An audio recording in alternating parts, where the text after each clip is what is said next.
Okay, okay. All right. All right, so we are live. What's going on, family? What's going on?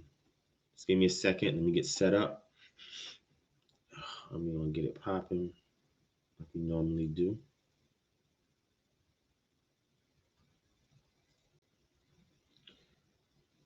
All right. Let's-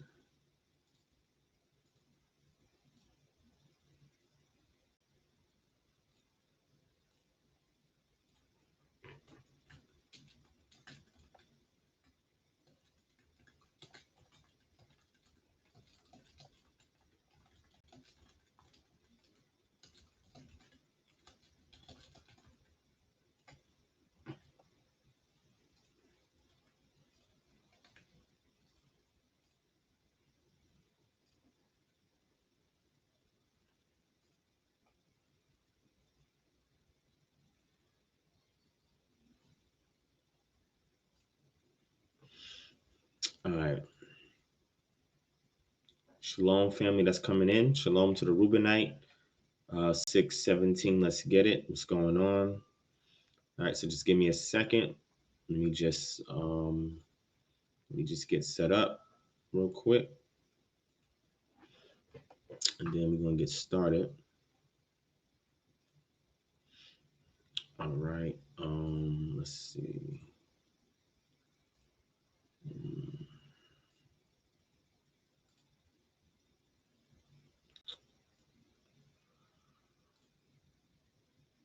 Do this. All right. Um, all right, I'm just sharing this video. So if y'all have it, the link, y'all can go ahead and share it as well.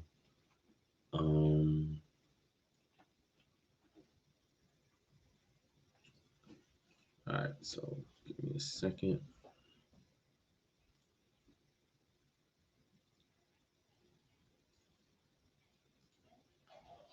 All right, let's see.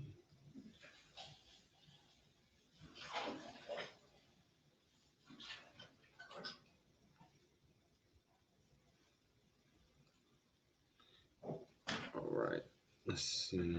Let's see.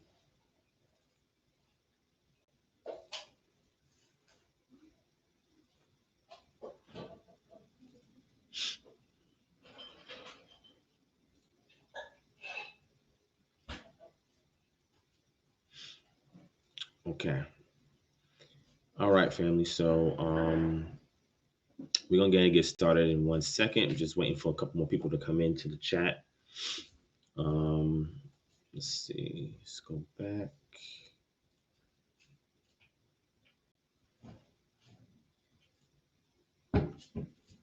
All right. Shout out to Yoel, Ben Israel in the building, Dorv L, ITC James, Dimitri Elder. Peace and shalom. Thank you all for joining in. Make sure you hit that thumbs up button. Also, make sure you share the video. We'll go ahead and push it in a couple more places, and then we should be good to go.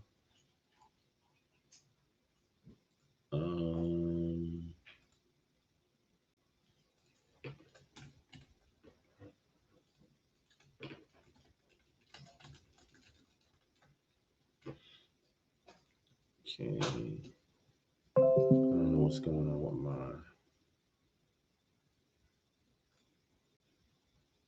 my space bar. I'm gonna have to take care of that in 1 second.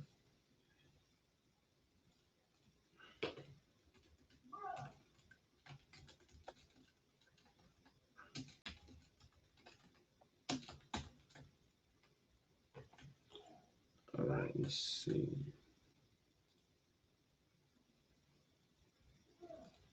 Okay.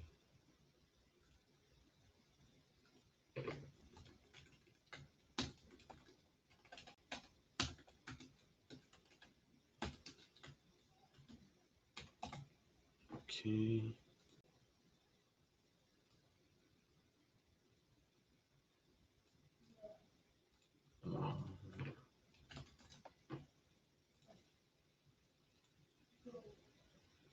All right, so just give me a second.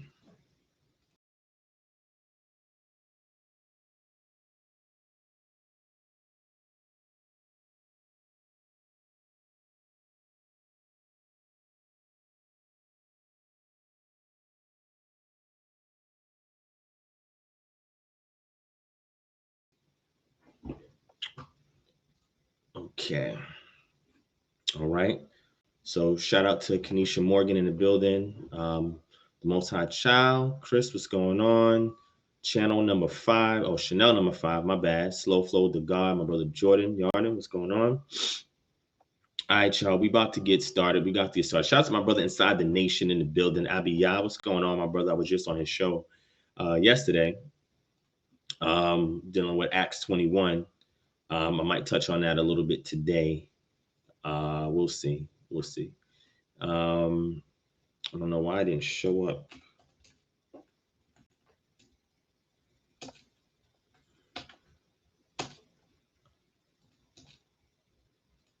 don't know why I didn't show up there. I don't know what's going on with that. Let's go back.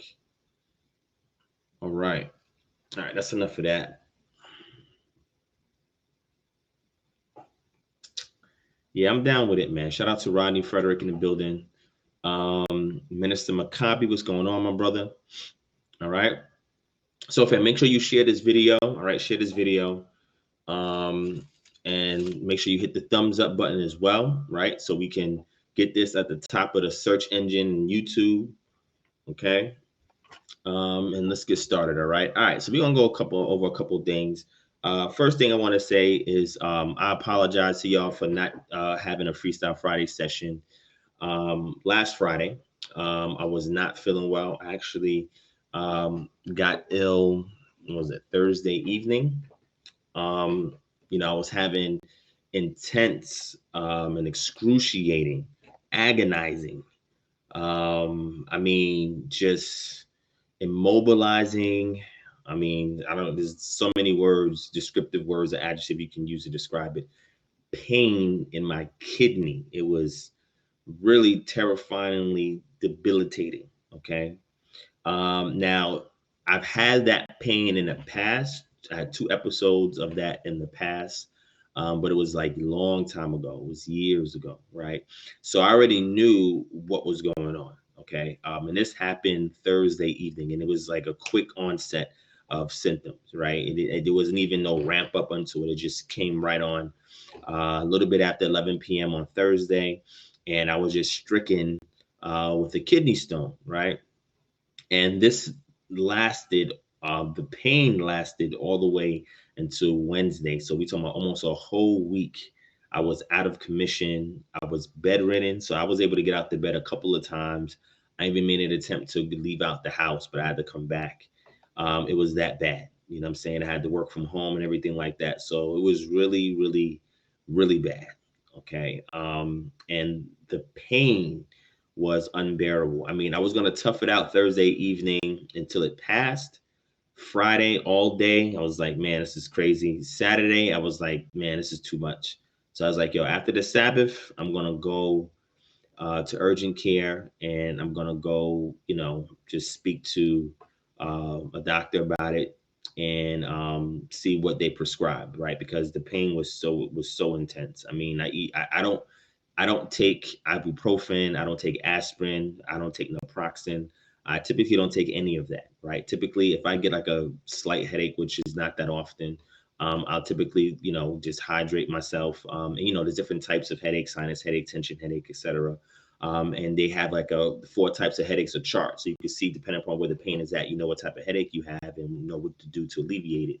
So because I'm familiar with that, headaches, I don't have headaches for too long, right? A lot of times it could be a deficiency or insufficiency of magnesium as well, and not a lot of oxygen going to the brain. And you want to make sure that you have the right nutrients that's able to cross the blood-brain barrier, right? So the brain can be fed and the brain can get all the nutrients micronutrients that it needs, and that it can be, well insulated and, protected, so that way it can do its job, right?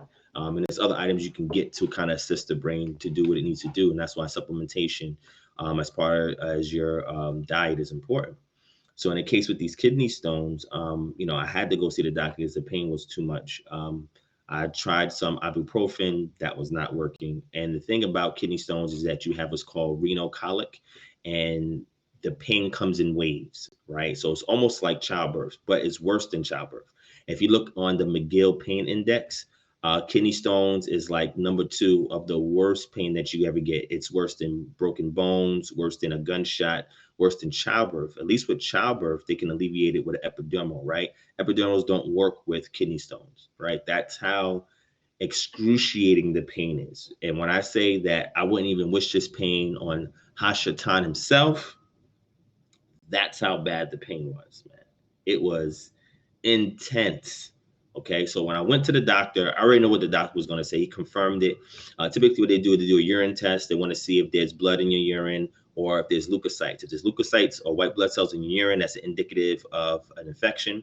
You can have a bladder infection, kidney infection, whatever the case may be. But if it's a dark color, that normally indicates that there's blood in the urine, and that can tie back to one of the symptoms that they look at when you urinate blood. Look at to determine if you're actually experiencing kidney stone. And like I said, I had this before, so I already knew what it was, and I had went to the doctor in the past, so I already knew what I was already getting. So he confirmed it, and then he prescribed me some medicine. Now the thing with kidney stones as well is that with kidney stones, it induces a lot of nausea and a lot of vomiting, right? So on top of the pain, I vomited a couple of times as well. I was nauseous. It was the worst. It was the worst. And what was even worse was my family watching me in that much pain. It was terrifyingly agonizing. It was crippling. Okay. Like I said, debilitating.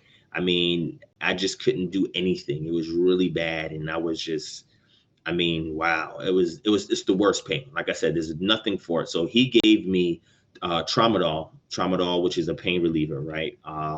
And it's stronger than ibuprofen and naproxen. But that also was not helping. And I even took that with ibuprofen. I still was not helping for the pain. I just had to go through the waves of pain until the stone passed. All right. Now, typically, when you get kidney stones, there's 4 different types of kidney stones, but the most common is a calcium oxalate, right? So what happens is in the your kidneys are responsible for filtration of dead blood cells and other things that's in your blood. It filters the blood, and also it has a pH balance to it as well, right? So if the pH is off, if there's an increase in calcium, and if you eat a lot of oxalate-rich foods, some of them can be beet, spinach, chocolate, French fries, or potatoes, like mashed potatoes, and there's a whole list. Like also if you eat like almonds, like I eat almonds a lot. So if you eat a lot of these foods that are rich in oxalate and the calcium balance in your kidney and the pH is off, it makes an environment suitable for the formation of kidney stones, right? And like I said, I've only had these episodes twice in my life in the past. This is the 3rd episode. So when it happened, I had to kind of assess, okay, so what am I adding to my diet, right? That could be contributing to the formation of kidney stones. Now, one thing that I knew that I was lacking a little bit is citrates. So you get a lot of your citrates from drinking like any kind of citric acid drinks, right? Like your lemon juice, lime juice, right? Sometimes orange juice. But then you have other things as well that also assist with kidney filtration, right? And that would be also watermelons. Watermelons is made of 92% water, and watermelons have potassium in it. And watermelons also have some citrate in it, right? So all of these things are helpful for the kidney environment in order to ensure that stones do not form, right? Or if the stones do form, they're not big enough to cause any damage, right? And in my case, it will cause damage because there was some blood in my urine, right? And it wasn't a lot, right? But it was enough to indicate that a stone was trying to pass, right? Me being debilitated, my thing was, listen, this thing, I've never had it run more than 48 to 72 hours. In this case, it was almost a whole week, right? And when I tell you pain, that keeps you in the bed, laying on one side, just curled in pain, it's the worst, right? It's really, really bad. So what I did was, while I was in pain, I wanted to keep people updated because I know people ask about Freestyle Friday. So, I put an update out letting people know, hey, I'm not going to be doing Freestyle Friday. Then I put another update out when I went to urgent care on Saturday, because people were concerned. I want to say thank you to my HCA family for, their support, their prayers, and their donations. I want to say shout out to my KHM family for their prayers and their donations. People gave, people checked in on me, people prayed or whatever, I'm saying, to get me through this. People sent me words of encouragement. People sent me suggestions, right, on what to do. So I'm truly grateful that I have such a huge support system because so many people reached out, right? And so many people showed love and support.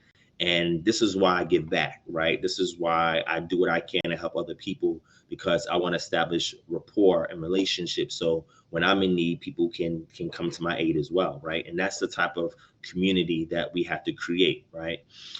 So I want to thank everybody. I can't name everybody, but so many people that reached out, that commented on my posts. And, whether it was on here, community tab on here on YouTube or Facebook or Instagram or Twitter, shout out to everybody that came through. I appreciate that. So what I wound up doing was I wound up getting some organic watermelon juice that had lemon juice in it. I got some watermelon spears and I ate that along with the seeds. And I also got some lime, some lemon juice, and some lime juice, organic lime juice, organic lemon juice. And I was drinking that up, right, during the process. And I think I got those items on Monday. So that helped to accelerate the deformation of the stones, right? So the stones started to break up. And if I didn't introduce the watermelon or the lemon lime, then it would probably have taken much longer for the stones to pass.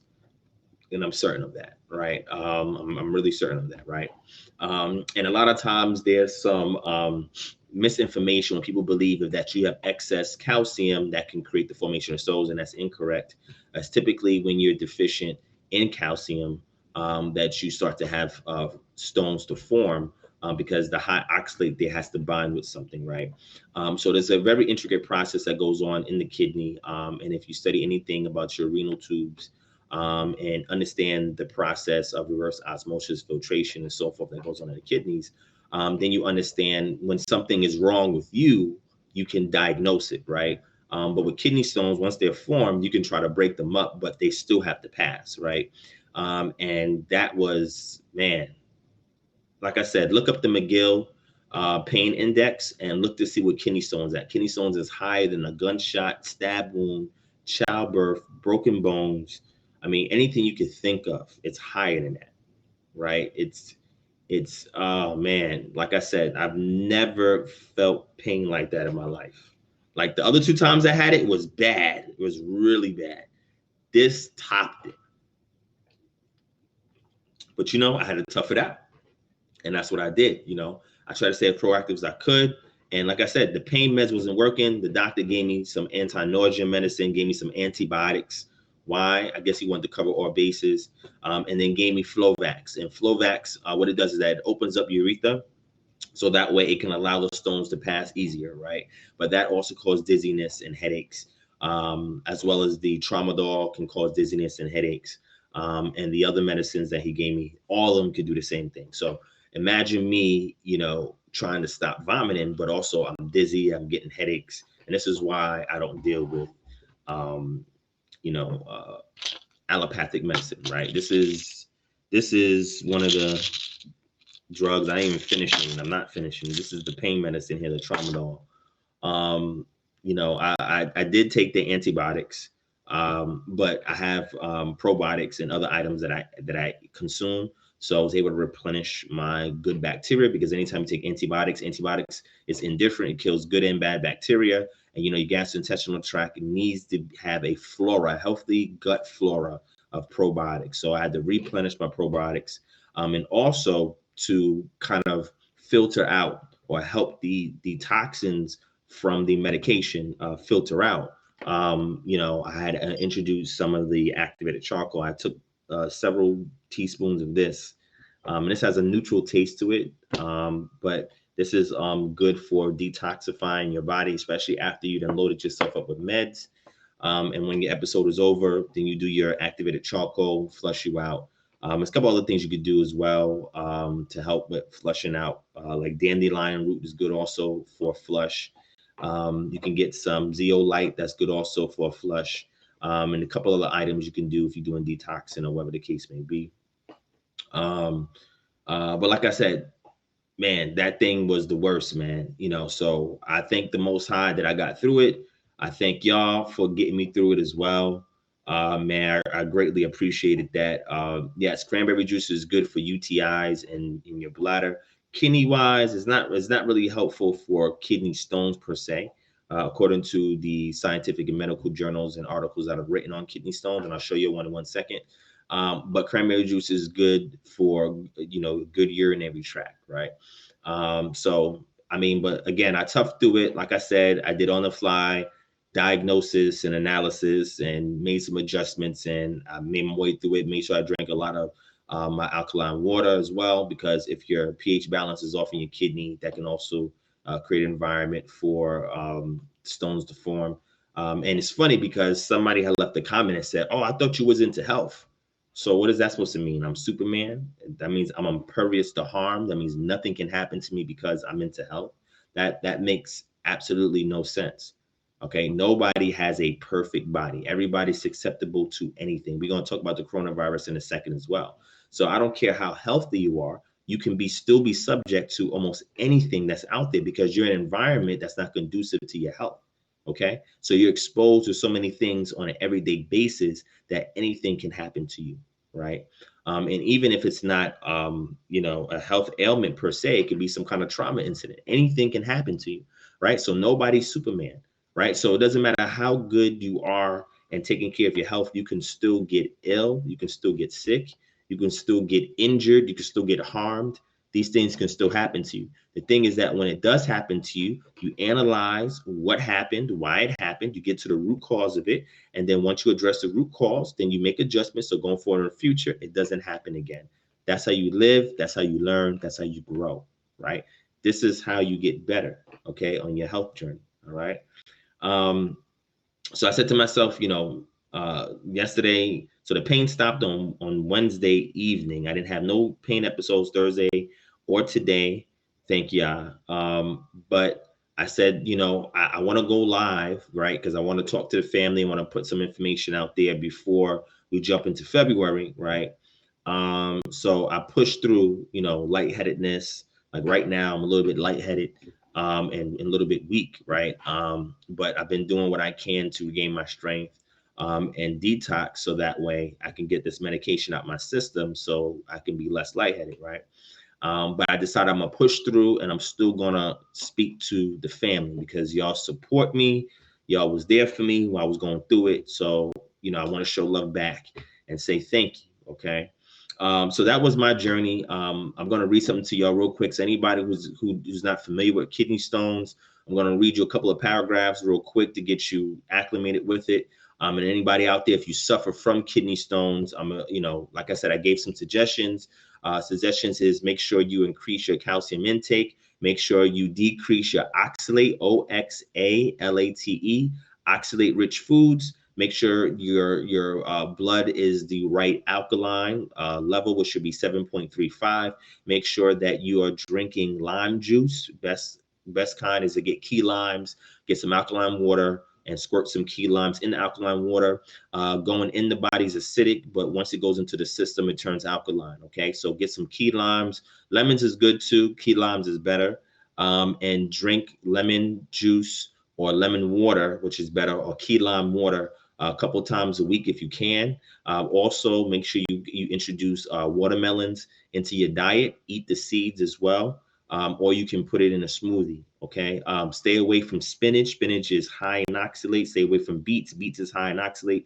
Stay away from chocolate. Chocolate is high in oxalate. Stay away from any kind of tree nuts, almonds, peanuts, cashews, sunflower seeds. Stay away from all of those things if you're getting kidney stones. Okay, because those things will create an environment where you can get those kidney stones. You can get uric acid stones. All right. You can get phosphorus, calcium phosphorus type stones.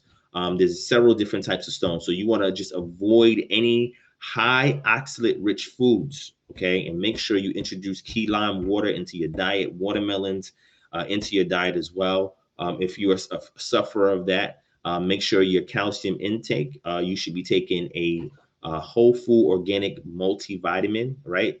A lot of multivitamins don't have 100% calcium in them because the assumption is that you'll get the rest in your diet, and some people are calcium deficient.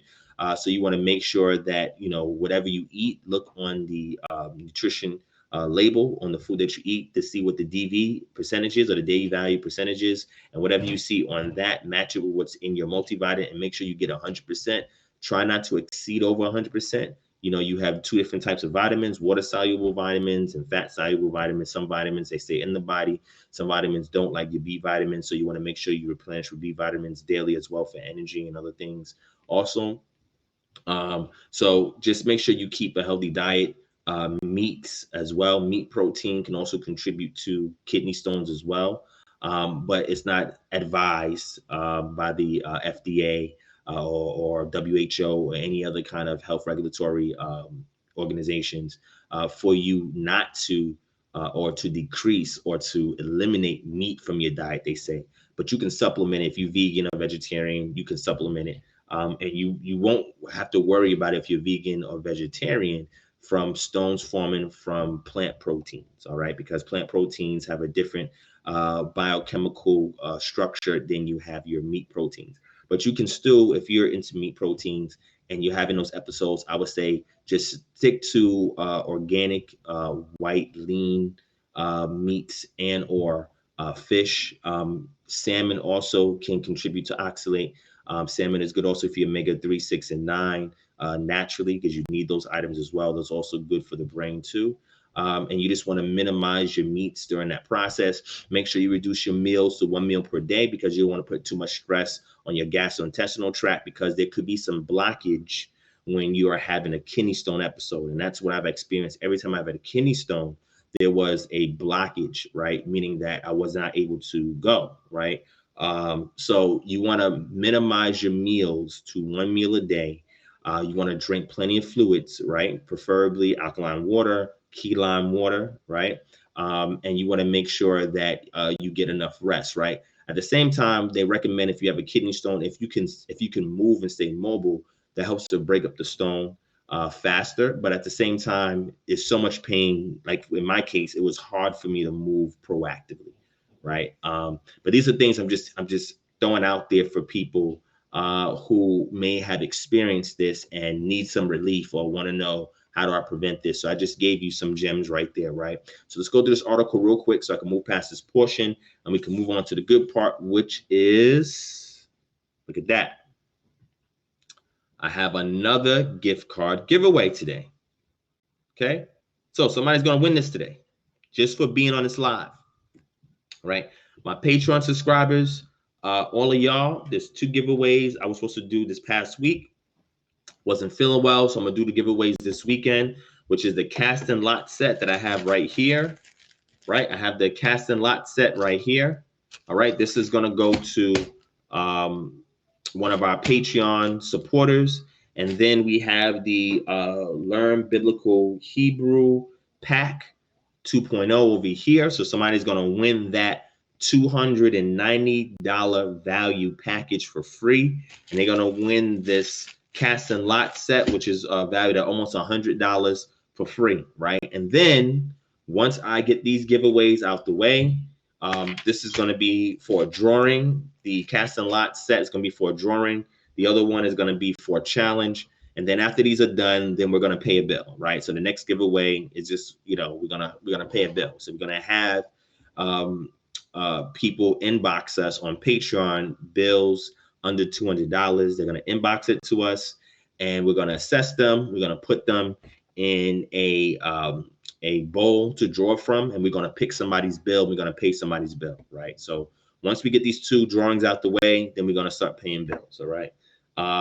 But let's go over this information first, and then somebody's going to win this $25 Amazon gift card tonight just for tuning in to Kingdom Harbinger Ministries. Like I said, this is one of the only platforms that I know in our community that's giving back like this. Like we just give stuff, right? And people have donated to me in my time of need, on top of other donations that they already given to the ministry. They donated to me personally. So I always want to make sure I give back, right? I mean, I'm not hoarding anything, selfishly taking it and spending it on myself. I make sure I appropriate funds aside so that way we can either provide free services to the community, or we can do these give backs, giveaways, or whatever, right? So we handle our funds responsibly, right? We do our best to increase capital so we can expand and do more. And I'm gonna touch on our KHM Orlando chapter launch that's still going down right now. It's after midnight, so it's February, so it's going down this month. Looking for 3 weeks from today, we will be in Orlando. And anybody that wants to be a member, if you're in Orlando and in the surrounding areas and you want to join KHM, right, we're going to have a meeting room scheduled out in the hotel. And you're going to be invited to come to the hotel. We're going to sit you down, do an icebreaker, PowerPoint. We're going to do kind of social exercise to get to know each other. We're going to break down what the KHM mission statement is. And get everybody signed up, right, officially. And all the members are going to get their official member certificates and everything like that. And then we're gonna get you plugged in out there in Orlando, and we're gonna supercharge Florida with the KHM model, which is restorative culture, using that to create more close-knit communities, and from there to become autonomous. And becoming autonomous, to become a set-apart people, because as a kingdom harbinger, we're a herald, right, letting people know that Yah's kingdom is coming. But a harbinger is one that goes before the king or the army or the dignitary, right, to prepare a place for them to be received. So what we're doing is we're preparing the people to receive the kingdom of Yah when it comes, and become so autonomous, so that way we're not connected to the system and to this society when it's getting judged. Okay, so that's pretty much what we're about, right? And that's what we're doing, and we want to reach the people through our works in the community. Right. So when people know about KHM, it's like, man, they movers and shakers doing things in the community. So once we're able to fix societal ills in the community, then that will inspire people to inquire and say, hey, what are you guys about? Like, and then we can bring the truth to them. Right. It's a different way in which we convey the message of who we are. You understand what I'm saying? So if y'all out in Orlando and the surrounding areas, make sure you're there. We should be there in 3 weeks' time, y'all willing, if all goes well. And at the very least, the last weekend in February, but we will be out there this month, and we will be setting up shop. And then from there, we have other places, we're going to be in Dallas in March. We're going to be in New York City in March. Then we're going to Houston. We're going to Chicago. We're going to Detroit. We're going to Tampa. We're going to try to go out to Tampa by the summer. We'll be out in Tampa, setting KHM up out in Tampa. We're going to Memphis. I got some brothers out there in Memphis. I didn't even think Memphis wasn't even on my radar until I had so many people hit me up about Memphis. We're going out to Memphis, setting up shop in Memphis. Where else? We already got KHM in New Orleans. We're going to be out in LA. We're going to have KHM out in LA. So if you're on the West Coast, we're going to be out in LA this year. So we're going to try to hit 10 to 12 cities this year, right? Setting up KHM. The next year, we're going to do another 10 to 15 cities. Until we're trying to hit at least 50 major cities in the next couple of years, right? And just do a lot of change, man. The objective is for us to increase capital so that we can use that as a resource to empower the people to go and actually fix societal ills, whether that's through proactivism, right, in the community, whether that's through goods, products, and services being sold, whether that's setting up not-for-profit organizations, whether that's setting up shelters, whether that's setting up farms, wherever it is, we're going to be there, and we're going to be putting in this work, right? And I tell people it's an organization. It's a ministry organization. Ministry means we're serving. Organization means we're structured corporately so that way we can get things done as a collective body, okay?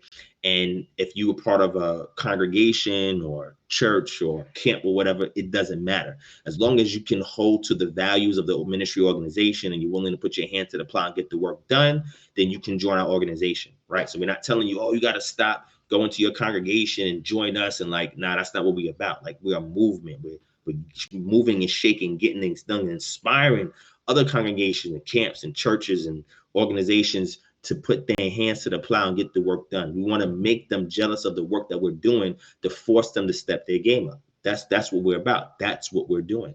And that's the most important thing about what this movement is, right? So we also want to connect brothers and sisters together who also subscribe to the information that's coming through your screen. So if they do want to come together, they have brothers and sisters that they can meet, and they know that's on the same page, that if they want to collectively come together in fellowship on a Sabbath, or they want to throw an event, because we sponsor a lot of events as well, fellowship events, then they can go ahead and do that, right? But if you want to join KHM, email us at kingdomharbinger@gmail.com, and you need to put membership in the subject line, and then we'll add you to the list. So when we come to your city, we'll let you know in advance, and we'll get it popping. All right. So I'm gonna show you the flyer in a second. Let's get this kidney stone thing out the way. Let me show you the flyer for our KHM, and then from there, let's go into our credit repair services. All right, because I mean, we're doing it like nobody else is doing it in this community, and it's just so much work. We also need the help, right? We have, there's so much an influx of emails and inbox messages, and I mean, you name it. There's so much stuff. I get inundated, and the little bit of help that I get gets inundated. So we need more administrators to assist, right? We have so much work, and there's so much capital that can be made, right? That we can create more opportunities for the community. We just need help, right? We just need the help. This is why I said, let me go set these more chapters up, so we can get the help that we need in different cities, and we can have those beacons in those cities. So if a brother or sister need help or whatever, we can say, hey, look, we got KHM in your city. This is your point of contact. Go to this person, and they'll hook you up with whatever you need. You know what I'm saying? And that's how we need it to be. All right. And that's how we're going to set it up. All right. So let me go ahead and go over this article with y'all real quick. And then from there, we're going to get started. Shout out to Jay Lockhart 25 for the donation. I appreciate that, my brother. Thank you so much. Shout out to Deacon Sakari. He said, I thought you was going to be rapping Freestyle Friday. Deacon, you crazy, man. Yo, shout out to Deacon, man. Go cop his album, man. That album is fire. Fire. Go ahead and support my brother Deacon Sakari, man. His album is fire. Deacon, put the link for your album in the chat. But nah, we're not freestyling today. Nah. I'm gonna surprise people, and I'm gonna drop an EP, right? Or I'll drop an LP, not an EP. I'll drop an LP, maybe four tracks for y'all. You know what I'm saying? Just to whet your appetite. But the KHM mixtape, if y'all interested in music, we got the KHM mixtape that's still in formation. We'll try to have that done by the end of this month so we can release it. So yeah, y'all can definitely cop that. But shout out to Deacon in the building. Deacon, make sure you leave your link for your music, bro. All right. Shout out to my Lock Daweed in the building. Shout out to Star, Don Terry, Mike Casey, my sister Taki Cochran in the building. Tara Lael in the building. What's going on? Katrina Ben Yisrael. What's up? Mike Casey, Mikhail, Bena Yasharal, Mr. Blacktastic, what's going on? My sister Adaya Yisrael, what's going on, sis? Thank you for your support. Shout out to Chemo Ben Yisrael in the building. Dale H, like I said, we're going to be in LA. That's my brother Dale. He's out in LA. He's already down with the team. So when we come out to LA, you know, we get you started. My brother Shay Brooks in the building. Brother Shay Brooks, KHM New Orleans. So if you're in New Orleans or the surrounding areas, hit my brother Shay Brooks up. He's part of KHM New Orleans. All right. Shout out to Deborah Newsom in the building. Coy Walker in the building. Junior the Super Dog. What's going on? Sorry to hear that, Junior. But like I said, I'm going to try to give some information. I already gave some information. I'm going to show you the article. Hopefully that'll help you in the future. So if you have stones that do form, you can be proactive about it. All right. And I think that's everybody. Reckless Animosity. What's going on, my brother? Otis Miller. What's up? What's up? All right. John Williams in the building. What's going on? John Williams, I saw you in the chat. And Inside the Nation, I saw you in the chat, my brother. So I know you're trying to call in. You know, we're going to open up the lines at the end of this session so y'all can call in. So if you want to call in, John, and have a dialogue, I mean, I'm going to provide the opportunity for you to do so. All right. Shout out to Judah Balark in the building.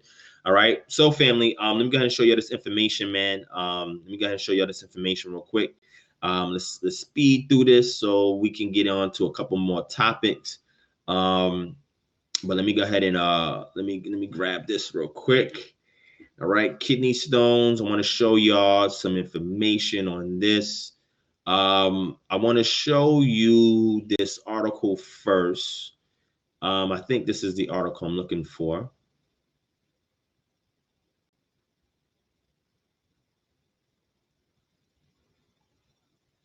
Yeah, let me show you this article.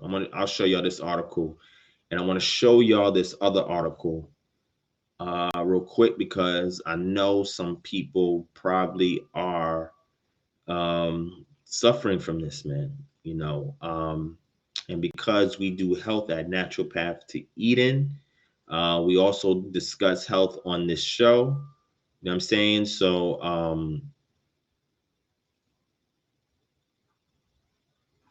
no, I don't want that article. I'll do these 2 articles. All right, let me show you these articles real quick. Let me throw it up on my screen for y'all. Let's get popping. Hold on.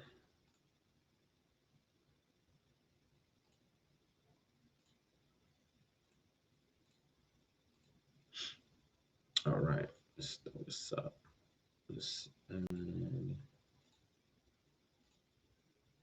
Okay. Right. All right, y'all. So here's a screen right here. This is from the Korean Journal of Urology. Okay, medical and dietary therapy for kidney stone prevention. All right, pay attention. All right, the prevalence of kidney stone disease is increasing, and newer research is finding that stones are associated with several serious morbidities. These facts suggest that emphasis needs to be placed not only on stone treatment, but also stone prevention. However, there's a relative dearth of information on dietary and medical therapies to treat and avoid nephrolithasis. In addition, studies have shown that there are many misconceptions among both the general community and physicians about how stones should be managed. This article is meant to serve as a review of the current literature on dietary and drug therapies for stone prevention. All right. Here, the prevalence of urinary stone disease is increasing according to the U.S. National Health and Nutrition Examination Survey. As of 2012, 10.6% of men and 7.1% of women in the United States are affected by kidney stones, a 70% increase from the previous NHA-NES. In 1984, the reported just 6.3% of men and 4.1% of women were affected. Furthermore, the 5-year reoccurrence rates of stone disease are as high as 30 to 50%. The high rate of reoccurrence suggests that there are many misconceptions about how to prevent the stone formation. All right. So here we're going to go over to the right side, hydration. Several studies have shown that increasing fluid intake reduces the risk of stone formation, which I pointed out earlier. Low fluid intake, urine output is decreased and urine flow is slower, both of which increase the risk of stone formation. Current guidelines recommend drinking enough fluids to produce at least 2.5 liters of urine daily. Almost all beverages, including coffee, tea, wine, beer, and fruit juices, are acceptable. The only fluids that should be avoided are tomato, grapefruit, and cranberry juice, because tomato juice is high in sodium, whereas grapefruit and cranberry juices are rich in oxalate. Remember, I told you. Now, I don't recommend you drinking coffee because caffeine can contribute to stone formation as well. Okay, there's another article I have on that. I would say the wine and the beer, I would say stay off of that because those are immunosuppressive, right? And you don't want your immune system to be suppressed during this period of time, especially if there's damage being caused and there's blood in your urine or even leukocytes in your urine. So you want to avoid that. The only fruit juices that I recommend would be watermelon juice, key lime juice, and lemon juice, or lemon water, key lime water, and watermelon water, if you can get that, right? Soda consumption may play a role in stone formation. Avoid soda at all costs. One study found that among patients who initially drank at least 160 milliliters a day of soft drinks, those who quit had a higher 3-year freedom from reoccurrence than those who continue to drink soda. Right? Let's scroll up.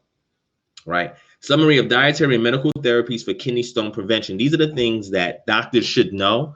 But interestingly enough, when I went to go see the doctor, he didn't prescribe none of these medications for me. This is what I needed right here. This potassium citrate is what I needed. But this you can get from your watermelons, your limes, your lemons, and your oranges. You don't need medication for that, right? You just need to add this to your diet. Okay. He didn't give that to me. Okay. You have your general guidelines, fluids, limit sodium and citrates, right? Because salts is what causes stone formation. It's the formation of salts, right? That's your stones, right? So you want to limit your sodium intake. This is why I say French fries, other salty foods you want to avoid. Even if you use Himalayan pink salt like I use, you still want to avoid that as well. And citrates is important. Increase in fluids is important, all right? Sodium restriction, we went over that. Protein moderation, remember I told y'all about protein intake. You must minimize your protein intake and have only 1 meal a day when this is going on. Make sure you eat a lot of dark green leafy vegetables with the exception of spinach, right? And I'm going to show you a couple of foods to avoid, all right? Limit spinach, nuts, and berries. So when they say fruit juices is good, no, stay away from any berry-based juice, okay? Now they give you pyridoxine, which is vitamin B6, increase your vitamin D. B6. Your potassium citrate, again, when you have a low pH, your potassium citrate is what helps your pH balance to go more alkaline. You increase fruits and vegetables, but there's certain vegetables you avoid, certain fruits you have to avoid, okay? So you have to understand what these things are so you know how to address it. You know how to make adaptations into your diet so that way you can feel better. Or a doctor is supposed to give you allopurinol, which I didn't get, pyridoxine, which I didn't get, right? He didn't tell me nothing about potassium citrate, but I knew about that. Thiazide, he didn't tell me nothing about that. Fish oils, you do want to have your omega-369. That's why I say even if you want to intake your animal meats, salmon is good, but in small moderation when you're going through this, or just to prevent it going forward. But your potassium citrate is extremely important, okay? Extremely important, all right? Citric acid, consuming fruit juice presents stone formation, not only because it increases urine volume, but also because it is high in potassium citric acid. Citrate prevents stone formation by two mechanisms. First, it binds with urinary calcium, which I mentioned earlier, thereby reducing the supersaturation of urine. In addition, it binds calcium oxalate crystals and prevents crystal formation, all right? Urinary citrate excretion is determined by acid-base status, right? This is what they do to test the urine, which the doctor did do, all right? Higher acid loads facilitate renal citrate reabsorption, therefore reducing its excretion. Foods that have a high acid load include meats, fish, poultry, cheese, and eggs. A high animal protein diet not only increases urinary calcium and uric acid concentration, but also decreases citrate levels and urinary pH. That means if you have a high animal protein diet, you want to taper that off in moderation, because otherwise you will have formation of stones. Or you can supplement that for plant-based or botanical-based proteins, all right? Like your beans, like your tempeh, like your chickpeas, and, you know, quinoa has a little bit of protein in it. So you want to mix it up if you want, so you can use more plant-based proteins, all right? Now, oxalate. Higher oxalate intake has been shown to increase urinary oxalate levels. Although the data are conflicting, the general consensus is that higher urinary oxalate levels increase the risk of nephrolithasis. However, we recommend limiting dietary oxalate only if the patient has hyperoxaluria, right? Because many of the oxalate-rich foods are considered heart healthy, right? Which means you just want to do these things in moderation, right? You never want to have too much oxalate into your diet, all right? Together, spinach, potatoes, and nuts account for 44% of oxalate intake for the average American. So if you're eating these things in high amount, like I was, right? Spinach and almonds, whatever, cut it down, right? Even some potatoes in my diet, cut it down, all right? Simplest way to minimize oxalate intake is to monitor consumption of these foods, right? Vitamins. Vitamin C at super dosages found in supplements increase urine oxalate concentration because ascorbic acid is metabolized to oxalate. So you may think, oh, I'm gonna get a whole bunch of vitamin C. No, cut down the vitamin C. Vitamin B6, on the other hand, may reduce urinary oxalate, right? You have to know the mode of action on how these things work, okay? If you don't know the mode of action, then it's going to be difficult for you to do a proper diagnosis, a proper analysis and diagnosis to get the prognosis of what your condition is going to be, all right? Fish oil, the main source of polyunsaturated fats in Western diets is arachidonic acid, AA, and N6 fatty acid present in vegetable oil and animal fats, right? N6 fatty acids have been implicated in stone formation. AA breakdown results in the formation of prostaglandins, I always get tongue-tied on that, including prostaglandin E2. PGE2 causes hypocalciuria. Hyper means an increase. Your root word calcia has to do with your calcium, right? Because it increases calcium absorption in the gut, decreases reabsorption in the renal tubules, which occurs in the kidney, right? That's how you have your reverse osmosis flow, where certain items are reabsorbed into the renal tubes from the kidney when there's any kind of balance, pH balance, anything else that needs to be done in the kidneys, okay? Anything else on here that's good for y'all? Medical management. We don't want to deal with medical management. Your doctor should know this if you have to go to the doctor about that. Cystine stones, or is another kind of stone that you can also get as well, but the most common is calcium oxalate, so I'm gonna skip that. You can go research that yourself. And struvite stones, again, you can research that's another form of stones that form as well. All right. So conclusions: by combining dietary and medical therapy for stone prevention, one can significantly decrease the risk of stone reoccurrence and improve quality of life. Patient-centered therapy based on 24-hour urine evaluations of stone risk profiles is recommended. Okay, so I want to show that to y'all because that's extremely important. We go to the last article. This is from WebMD. Can what you eat give you kidney stones, right? Kidney stone is exactly that, a hard mass of minerals and salts that form in the kidneys. Certain foods and drinks contain chemicals that can lead to these sometimes painful crystals. The stones come in several different types, and foods that are not so good for one kind may be okay to eat if you have another type, right? Calcium oxalate stones, which I had, is the most common, right? Most people get this kind than any other. It forms when calcium in your urine combines with oxalate, a chemical that's naturally occurring in many foods. If you have one of these, watch out for the following: spinach, rhubarb, almonds and cashews, miso soup, grits, baked potatoes with skin, beets, cocoa powder, okra, bran cereals and shredded wheat cereals, French fries, raspberries, stevia sweeteners, and sweet potatoes. If you eat or drink calcium-rich foods at the same time, they can help your body handle oxalate without turning it into a kidney stone. So pair your spinach salad with low-fat cheese. I wouldn't recommend anybody do low-fat cheese, but you can get calcium from almond-based cheese or coconut-based cheese or whatever, or even almond milk or coconut milk, right? Or mix nuts or berries into yogurt, right? Because nuts and berries is high in oxalate. Drinking milk does not cause kidney stones, but I don't recommend drinking milk because I don't drink milk, okay? Salt, if you eat a lot of sodium, which is an ingredient in salt that raises the amount of calcium in your urine. Once you finish eating, any extra oxalate sticks to calcium in the kidneys, okay? Then that can produce stones. So limit canned foods, packaged meats, fast foods, and condiments in your diet. Animal protein, you want to limit.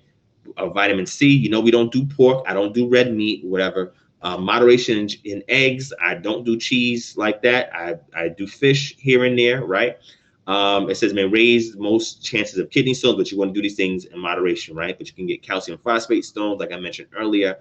But the most common is your calcium oxalate stones. So I'm just putting the research out there. You can go back and look it up yourself. But I decided that since I went through this, I don't want nobody else to have to suffer it if they can be proactive. So my suggestion is that you do your research on this. You consult with your physician. Hopefully it's a naturopathic physician. If it's not, if it's an allopathic physician, that's fine. Consult with them. Let them know if you had gut wrenching pain and your kidneys flank the back of your left abdomen and your right abdomen. So if you feel sharp pain there, if you go to urinate and it's a dark color, then more than likely you're experiencing a stone. Or it can also be an infection as well. You want to go get a urinary test, let them check for leukocytes and or blood and the pH level of your urine, and they'll be able to determine what's going on there. Earlier yesterday, Friday, I had to go and get a scan of my abdomen just to make sure that there's no more stones in there and there's no, permanent damage has been done. So you also want to go get scanned as well after these episodes to make sure any excess damage has not been done. All right. So hopefully that was able to help somebody. Somebody was able to benefit from this information. Like I said, I went through it, so hopefully y'all don't have to go through it. So, shout out to my brother Shakur Pakau says, how about nut milks? Well, like coconut is really not a true nut per se, like tree nut per se. But you can do coconut milk. I would avoid almond milk in excess. Drinking in moderation. Like I said, too much almond can also contribute to that. And it's mostly the proteins that's in the almonds that cause that. Some almond milks, some proteins are filtered out, some are kept. Depends upon how they market it. Sometimes they just do it for the texture as a supplement for milk or a substitute for milk, etc. Shout out to my brother D Red in the building. Hoshea Yah Ben Yahawadan in the building. What's going on? Kendrick Black. What's going on? My brother Shabala Yisrael. What's going on? Dandelion, nettle, and burdock are great. Also, they're also good for detoxification as well. Thank you for sharing that. But yes, they are diuretics. And you have to be very, very careful with that as well. And uric acid can also cause gout. You're absolutely correct, Shabala. And uric acid can also form into stones. Okay. So everything's all in a balance. And again, when we do our health consultations for naturopathic Eden, we mostly tell you about nutrition, right? Dieting, supplementation. And we give you this free information, free education, so that you can make your own decision. But if you want us to create regimen plans for you, we can do that at a fee, right? But we give information, assessments, and consultations for free as well, all right? And we also have people who are consultants, and we have people who are doing referrals, right? So they can get paid as well for us providing this service to the community, all right? So again, like I said, KHM, we're all about serving the community, and we try to find every opportunity to do that. And we do our best to raise funds so that we can take care of people who are in debt issues, that need credit repair, who have health issues, and need to get back on the road to that Edenic body experience, right? That Adam and Eve enjoyed before, according to the literature, they were cast out. And we're trying to bring people back to these restorative states so they can be whole and they can better receive the information that we're pumping out. All right. Shout out to Chief Mike in the building. Yes, there will be calling in tonight. Will be some Q&A as soon as I get through this information. All right. So let me go and show you the flyer. I want to talk about, it's a tad bit more briefly about our KHM Orlando chapter launch. And then we're going to do this $25 Amazon gift card. All right. Somebody's going to win that in just a few. All right. Somebody's about to win that in just a few. All right. So let's get into the launch, right? So just give me a second. Let me go ahead and bring that up here on the screen.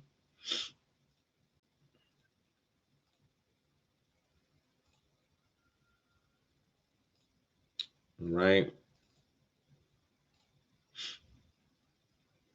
Okay, so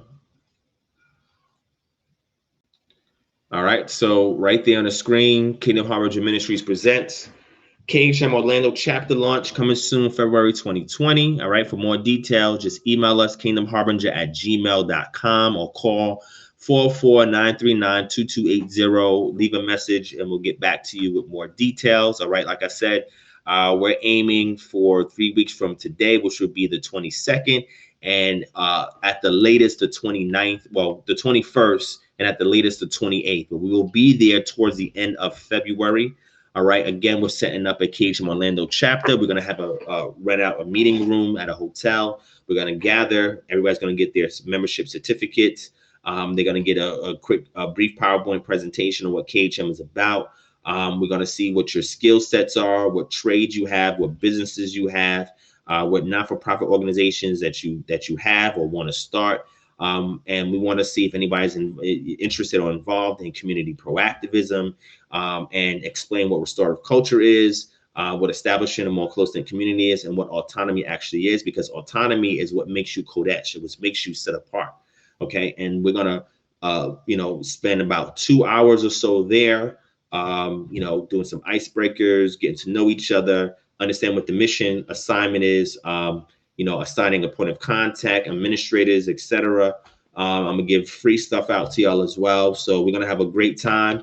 Again, if you're in Florida, if you're in Orlando or in the Orlando area, or there's some people saying they're gonna drive to Orlando, right? Some people told me they're driving from Fort Lauderdale. Some people told me they're driving from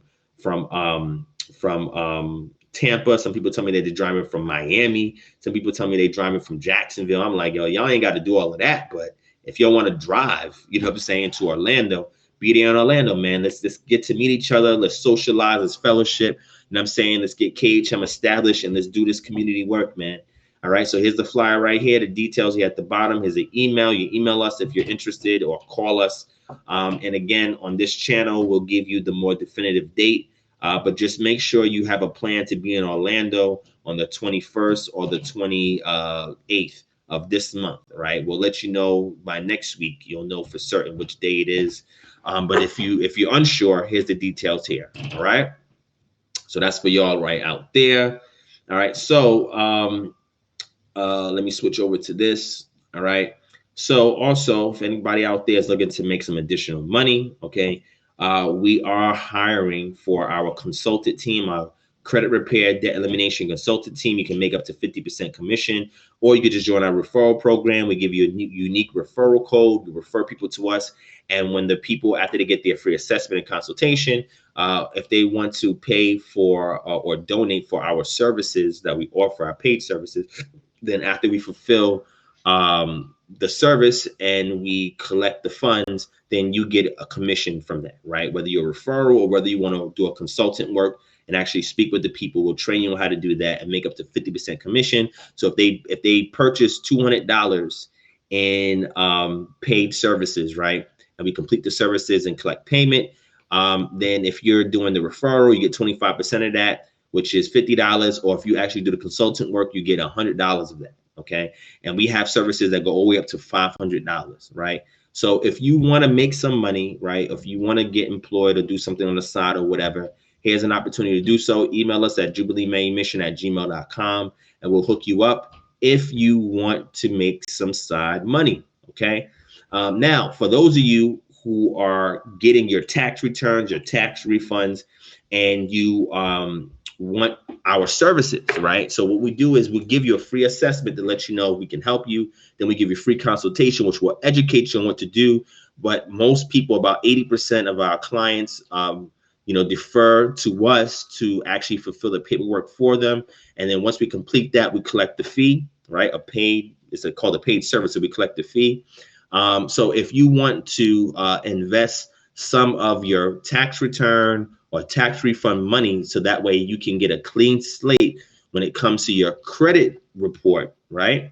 And you want to bring up your numbers to 600, 700s and try to touch at 800, then we'll do our part to help you out, right? Not only will we help you remove the derogatory marks, but also we'll give you 3 other options in how to increase your credit score, right? And we'll give you a lot of this information in the free consultation.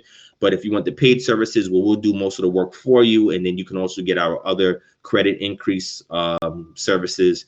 Then you can buy in that as well. So what I would recommend is that you save some of your money when you get that tax refund or tax return and you invest in Jubilee Manumission, because not only are we employing people, but we're also providing an inexpensive service, right? So we're giving parts of it for free, and the paid parts are inexpensive, right? If you go to a credit consolidation agency, they're going to charge you 3 times what we charge for what we do, right? So just know that your money is going towards paying for this, keeping our consultations and assessments free, and also paying people who are consultants or referees and employing them, helping them get money. So we recycle the funds in the community. And let me show you how good our work is. What I like to typically do, because I see people out there who have these credit repair services, right? Let me move it back on me, right? I'm gonna keep it a buck with you, right? I see people out here that do these credit repair services, and it's a scam. Like 80% of these people out here doing this is a scam. Shout out to my brother Dale H and Get Wise. Thank you for the donation, my brothers. I greatly appreciate that. And I'm gonna put y'all onto game. Yo, make sure you hit the thumbs up button. All right. Make sure you share this video, right? Hit the thumbs up, share this video. Okay. All right. So a lot of these people, what they do is a scam, and I'm gonna break down to you what the scam is, right? And I know some people are gonna be mad, like, yo, Divine, how you revealed to get, like, bro, you scamming people. We're gonna tell people what the scam is. I'm not gonna tell you who's doing the scamming. I'm just gonna put you on the game so you know what the scam is, and I'm gonna show you what the people do when they try to get money from people. And I'm gonna explain to you and show you people how this is done. All right. So this is what they do. Peep game. All right. This is what they do. What they do is this, right? And I'm gonna show you how we operate. We don't hide our hand, and I'm gonna show you how we get down, and I'm gonna show you how they get down. So this is how you know. There's laws against credit repair schemes, right? There's credit repair schemes where people scamming. This is what they do. What they do is that you tell the person say, hey, I do credit repair. They say, all right, cool. You give them your information. They look at Credit Karma, whatever the case may be. They see that you got derogatory remarks, and mind you, they can't help everybody. So they do an assessment, they do a consultation, and they want you to pay them. If you pay anybody up front the full amount before the service is rendered, that's against the law. Do not pay anybody who said they're going to repair your credit up front until they complete the service for you. With us, we set people up to a donation plan, right? It's a donation plan that they donate over a period of time until we're able to fulfill the service in full. And if we're unable to do it to their satisfaction, we give you your money back. I don't do this as a 9 to 5. I do this so that way we can pull money into KHM and we can pay people, we can employ people, we can provide free services, okay? So this is what we do. We raise capital so we can employ people and we can provide free services, and I can give you this type of information for free, okay? So anytime you pay up front, it's a scam. Run. That's number one. Number two, anytime somebody takes your credit report and they want to dispute everything, run. And I'm going to tell you why. When you dispute something, you put yourself in a dishonorable state. There's two ways to respond to a notice, okay? There's an honorable state and a dishonorable state. The honorable state is they give it to you, you take it, damn, I owe it, and you pay it. Second one is you take it, you review it and say, well, I will pay it. However, I need to review some of the things on here to make sure this is a legit debt. That's called conditional acceptance. And then the other part, the dishonorable one, is to take it and reject it because your silence is consent. So when they go to court and render a judgment against you to collect because you did not respond to that notice in a professional manner, you have already consented that you are guilty, right? And then a judgment will be rendered against you, which they can collect. There's not much you can do with a judgment. You can try to appeal it, but that's extremely difficult. Or you can take it. After you reject it, you could take it and dispute it. You can create the controversy. Anytime two parties are dealing with each other with a legal matter, it is, I would say, it is a rule of law that those two parties are able to civilly come to terms and agreements on their own.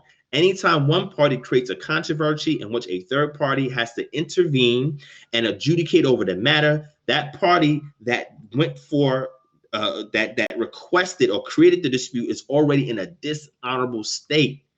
So you do not want to dispute. Disputing is the last thing you want to do. You can dispute, but I say always have a paper trail of correspondence before you dispute. You must have a good case before you dispute. Sometimes you can dispute and you can get lucky and they can be like, oh, wait, this is expired or this is not legit. They can do the investigation for you, but you never want to leave it up to the credit reporting bureaus to do the full investigation for you. You must do your own investigation. Yo, I'm giving y'all Jews for free here. A lot of people get mad like, yo, how Divine gonna tell you about the game? Because this is not my 9 to 5, right? I'm giving y'all free game. This is what we do when we provide services to the community. So everybody that just donated in the super chat, this is where your money's going to, for us to drop free jewels to the community. Right? When you buy let me give a shout out real quick. When you buy our t-shirts, because we got our t-shirts, this is a hot seller right here, right? We don't have a lot left, but we've been selling these like hotcake ever since I did part 4 of my last lecture. If y'all want to get this is this shirt is $35, a $35 donation. You get the shirt, you get one of our mixtape CDs, and when volume 2 comes out, we're going to be giving out volume 2 with these. We have a limited amount of these because we're working on volume 2, but we'll send you the link so you can get the digital version. You can download the digital version of this. But when you donate for this for $35, right, you get this shirt, Living the Rest Life. Those funds go towards these services. Those funds go towards the R&D for KHM. Those funds go towards us putting together these mixtapes. So that way these artists that's on these mixtapes, we can get them more awareness. So everything we're about, like I said, when we give you this free assessment and consultation, when it comes to credit repair and debt elimination, this is not me scamming y'all for money because I got to get money from y'all. Like I'm pulling some conscious community scam on y'all. No, I work hard 9 to 5 every day. I have a great job, right? And then with KHM, I use those funds for KHM purposes, right? So I have my own personal stream of income, which has nothing to do with KHM. And then I have the KHM stream of income, which goes back to the community, goes back to our services, goes back towards opening up chapters, doing work in the community, helping people when they need it. So I'm able to give you free game. These other people is not going to give you free game because they're trying to scam you and get your money. So peep game. So I just told you 2 ways that you can respond to a notice. A notice just means, hey, we're saying, we're making a statement, an affirmation that you owe me money. Anybody can tell me they owe me money. If I owe you money, give me an invoice. An invoice shows an equal exchange for a service, a product, a good, and a requirement of funds in exchange for that. If that has not been exchanged, you have no invoice, then that means that you have to prove to me that I owe. So when you get our consultation, we'll tell you When you put together a letter, the Sentinel will tell you everything you need to put in the letter. Now, I created my own customized letter that I personalized per client.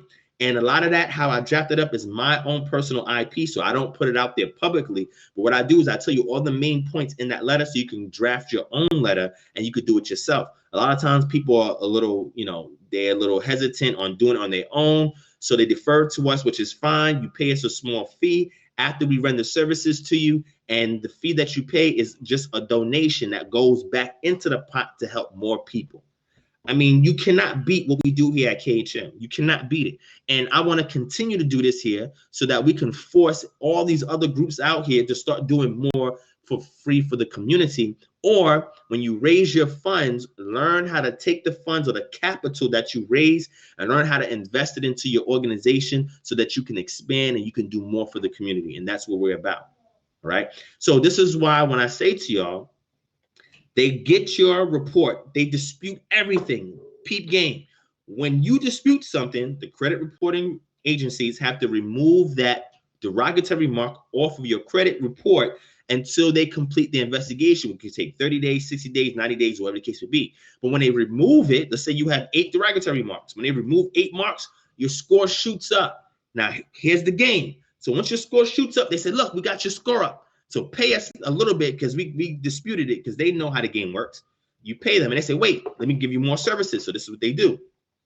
2 other options. They get you a trade line, right? Trade line of credit. I'm giving you a free game. Again, we have trade lines here that we can put you onto a trade line, but all a trade line is a line of credit, right?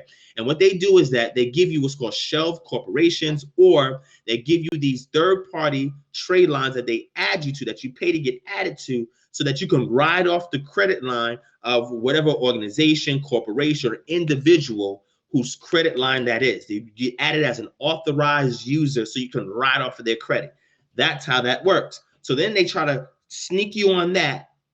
Say, hey, here you go. And then what they try to do is sell you a secured credit card. Don't buy no secured credit card from nobody. You can get that from your bank. Do not buy no secured credit card from nobody. Okay? Secure credit card and a trade line are 2 of the ways that you can increase your credit score. Okay, if you do it properly, appropriate, lawfully, and legally. We handle that as our additional paid services for you if you want to add that, but we also give you free game and tell you what to do. So what they do is once you dispute everything, they take it off, your score goes up, they tell you the 2 other options that they sell to you. What we do, we ask for a donation, right, to go towards this, and that money goes back to the person that recommended you so that they get paid, and then those funds get cycled back so we can continue to have the time, energy, and effort to give more free game out to the community. So we know how to recycle all the capital that we invest back into our ministry organization. So watch this. So your score goes up. You paying them, who knows, 200, 300, 400, 500. You paying them all this money, right? And you pay them this money, right? It go right in their pocket. And what happens is after they go and review, some of those derogatory marks will go right back onto your score. Now, because they ran the scam on you, right? And you did all this extra stuff to boost your score within that small window of time, you get hit with 3 other derogatory marks that come back on your report, and they'll tell you, oh, this is normal. They'll tell you that, oh, that's normal. And what happens is they try to race to get your score up so high so that when these marks come back, they only bring it down but so low, right? Maybe 20, 50 points off after you just increase 125 points. It's a scam, okay? They're running game on you, all right? So we make it difficult for them because we don't have to dispute anything. What we do, we don't have to dispute anything, so you don't have to worry about that. Let me show you how we get down. I'm going to show you this. I've been posting this already on my social media already, okay? And again, I'm giving y'all free game, man. Shout out to Yahara Amaris in the building. Shalom to you, sis. My brother JT Preacher, what's going on? Thank y'all for joining in. Yahuwah Dawid, shalom, what's going on, my brother? Deroyahu Bendora, what's going on? Peace to you as well. All right, Stacks 2296, what's going on, my brother? Chief Mike, Sai Lee, shalom. My brother Jordan's Cadet, what's going on? Yeah, I agree, Jordans. They're scamming the people. So look, let me show you. And again, when this is not my primary source of income, and I would never make this a primary source of income. If I have to scam people in order to make my living, Torah speaks against that. I cannot defraud a brother or a sister. Consciously, I cannot do that. That's against Torah, and I will not do that. So this is why I work to get my personal funds, so that way I don't misappropriate my KHM funding and make sure it's recycled back to the things that we can use to give back to the community. When we go out to KHM Orlando, that's where our funds are going to, so we can seed plant and we can build something out there. This is where the funds are going, all right? So watch this. I'm going to show you how we get down. We create a conditional acceptance letter, and we serve that conditional acceptance letter to whoever the party is that's sending us the notice. In that letter, we have a series of questions that we ask them because we need them to verify, validate, and confirm several items. All right. And in our consultations, we tell you what those things are. And what happens is, in return, they send us letters. So you know what I do? I say, look, I can go online on the web or whatever, and I can steal somebody else's document or whatever, and people will see it and be like, and believe it. I said, no, let me do it on myself first. Because if I can prove to you that the person whose document you're looking at is me, it's my own situation, which these other people, tell them to show you, hey, show me where it worked for you. Hey, can you remove this derogatory remark without disputing this? That will kill them. Say, hey, can you remove these marks off my credit report without disputing it? Force them to play the game. Force them. I've done this since 2012. I've been doing this for 8 years. I know it works and I know it doesn't work, right? And I said, once I found out what works and I applied it to myself, I removed $18,000 to $20,000 worth of debt off of my credit report years ago. And from then to now, a few things will pop up here and there. I'd get rid of them because I can assess and see what's legit and what's not. Okay. And when you understand that, you know how to respond. And when you respond appropriately, honorably, they have to remove it. So that's what we do here. Now, we can't say we give you 100% guarantee that our services will work in every case scenario. No, that's why we do an assessment to tell you that we have a high probability of this working. Probability means more than likely, instead of a possibility, which is less than likely of it working. So we assess it for the probability status that it can work, right? And then from there, we do a consultation to educate you on what the game is, right? How the game is being run on you and how you can respond. And we do this to give you a jubilee, to give you a clean slate. This is not designed for you to try and beat the system, because this will only work a handful of times. This is not going to work indefinitely, okay? It will only work a handful of times because you have a legal limit to how you can do this. And I've examined the law. And I have friends and associates who are bankruptcy lawyers and who are civil lawyers that have given me case law so I can examine these things and see what works and see what doesn't. So this is why we don't give it to people who are malicious, wicked, and evil. We're not going to render services to you. We're going to let you know this is just to clean your slate this one time, and we're going to teach you how to manage your finances, right? We're going to give you some tips, but if you want one-on-one consultation, that's another paid service that you can pay, and we can give you a whole course on that, okay? But again, this is all free game. All these other people doing this credit, they're not going to tell you what I'm telling you. So y'all got to get this information out to everybody so people will know how to identify it's a scam. If they charge you up front, it's a scam. If they got to dispute everything on your credit report, it's a scam. Do not do it, because we don't do it. People say, well, how are you going to get that? How do you get that derogatory mark off of my credit report without disputing? We know the game, and we know how to write a formal letter to challenge everything that you are being accused of. And because the people, right, the agencies know the game, and they know who knows the game, who doesn't know the game, they know who they're going to say, okay, we're going to give you a courtesy and remove it. Because once you prove that somebody else, a third party, not a third party that works for the original creditor, but a new owner has purchased your debt, how do you owe it? And they bought the debt. How is it that you still owe it and they bought the debt? There's insurance on any line of credit that is issued out to anybody. There's little to no liability to any bank that issues you a line of credit. There's little to no liability on the bank. If the bank loses anything, it's a very fractional amount that they lose, but you got to know the game. And when we do consultation, we show you some of the game. But because I know what the game is, I know what the deal. The original creditor you owe. But once you look at the exchange of hands, that's when there's an issue. And that's when you got to know what the challenge, you got to know what laws to cite. There's tons of laws that the FTC has issued and other agencies under the FTC that they monitor that have laws, credit protection agencies and bureaus that have laws and acts that are there to protect you as the consumer. Okay. And when you understand these laws, you can challenge these notices based on these laws. And you write it all up in your conditional acceptance letter. You say, hey, I'm more than happy to pay this. You show no controversy, no dispute, no fight, no argument. You say, look, I would love to pay this. I have no problem paying this. There's no need to go to court. We can deal with this civilly. I just need you to address A, B, C, D, E, F, and G for me. And if you can do so and satisfyingly, then I'll pay this debt. But if you can't, then I'm requesting for you to cancel this debt and for you to report this to the credit reporting bureau so it can be removed off of my credit report. So again, I'm giving y'all the game. I'm giving y'all the game. This is free stuff. And anybody doing this credit repair is probably pissed off right now. Like, yo, how Divine gonna give us the trade secrets? Because I'm not out here scamming the people.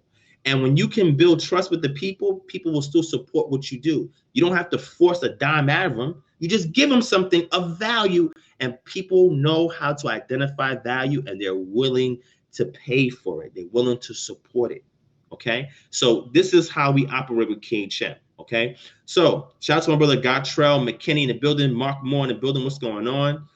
Stacks 2296. I'm trying. So look, let me show you the game. All right. Kanisha Morgan. Of course, sis, I got you. So look, let me show you the game. Let me show you how we worked, because this is my challenge. Anytime y'all go out there to somebody says, yeah, we fixed credit, say, yo, can you fix my credit without disputing any derogatory marks off my credit report?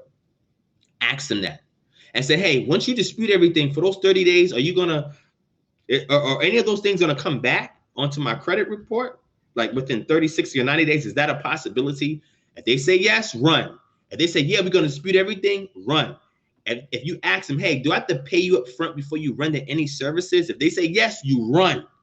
Okay. And you say, hey, is there any way that you can do this without causing controversy and disputing anything on my credit report? If they say no, you run. They cannot do it like us. And this is going to force them to be more honest with their services. Okay. All right. So shout out to Star. All right. Star, you said how much? I don't know what you mean when you say how much. What do you mean when you say how much? We give free assessment and free consultations. Free assessment, free consultations, and we're able to give it free because y'all donate. And every time y'all donate, we can provide free services. All right. So let me show you these letters and let's move forward, right? Because I want to give this out. As soon as I'm done with this portion, somebody's going to get this for free just for tuning in tonight. All right. Again, let's force these other channels, these other platforms, these other groups to start giving y'all free stuff. Okay, y'all deserve it. Y'all investing all this money, all this capital into these organizations. Say, look, we want to see the ledger. Where are y'all putting these funds, and how you're allocating these funds that I'm donating to your organization? Where is it going? Because if they can't see tangible return on interest, ROI, then why would they keep donating? Because you're appeasing to their spirit, to their soul. No, look. I can preach y'all to the cows come home, make y'all feel good and donate. That's not fixing no societal ills, okay? People got real issues out there that need to get fixed. And what I'm saying to y'all is this: if y'all want to look for a place to truly invest anything in, KHM is where it's at.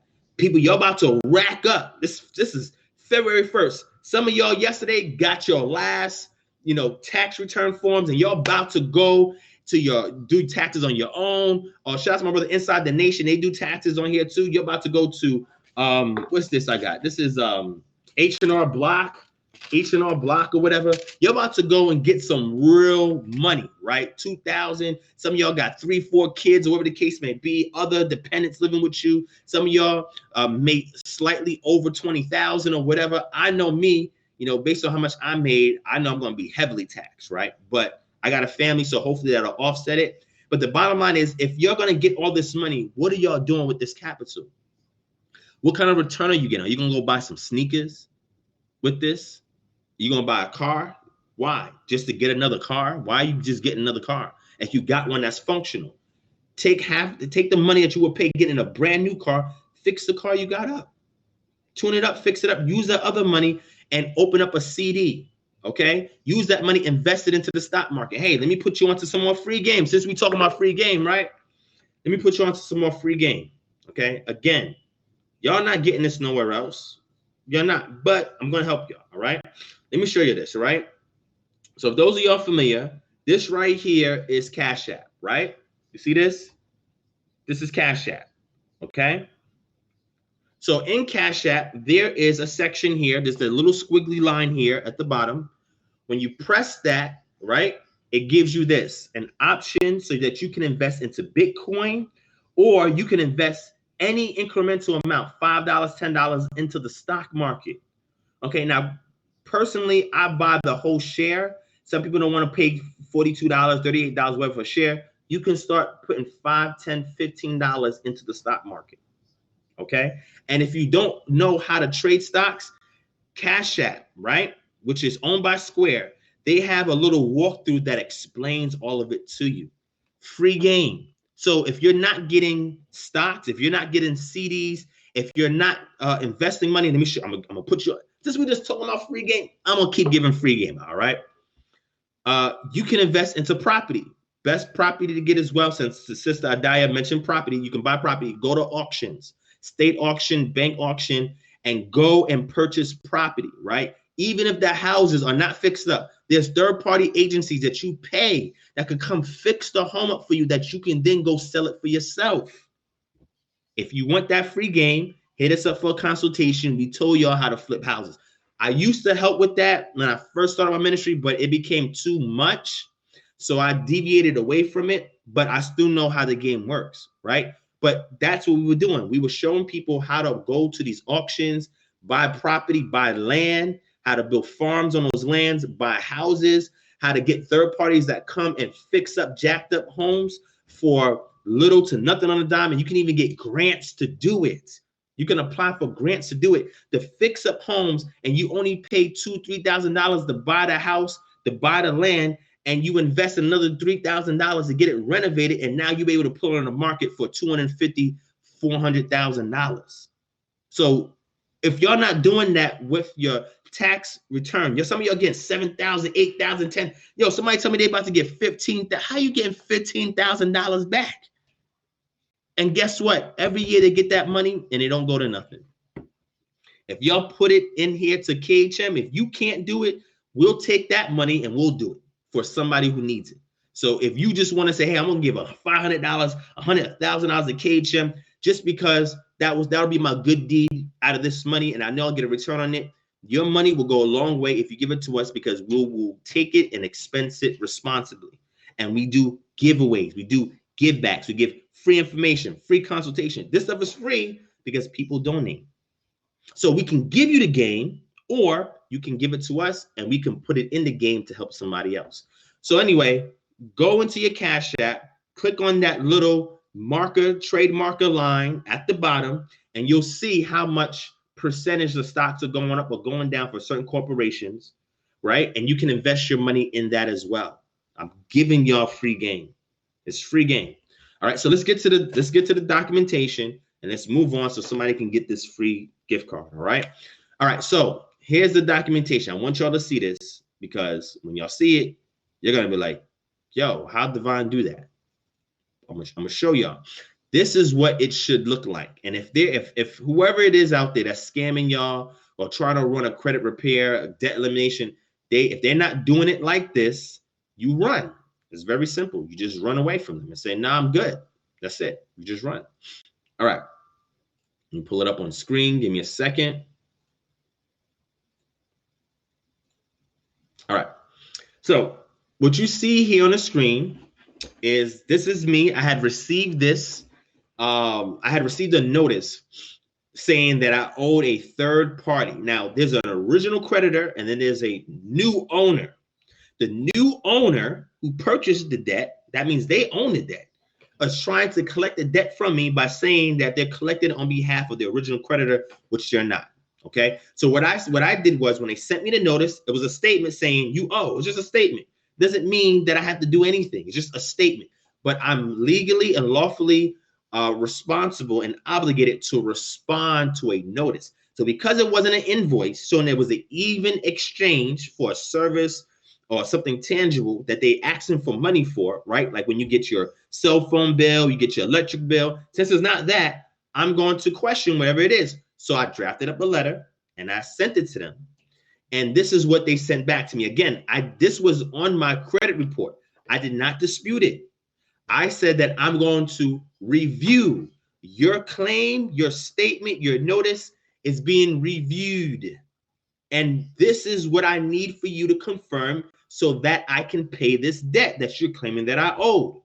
I never said I'm disputing it, ever. Sometimes what they'll do, get tricky, and they'll add that I disputed it. They can't prove that in the paperwork.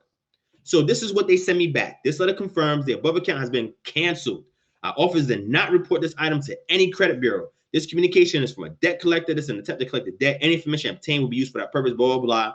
They closed this account and they removed it off my credit report. I did not dispute it. All I simply did was send them a letter. Okay. Here's another one.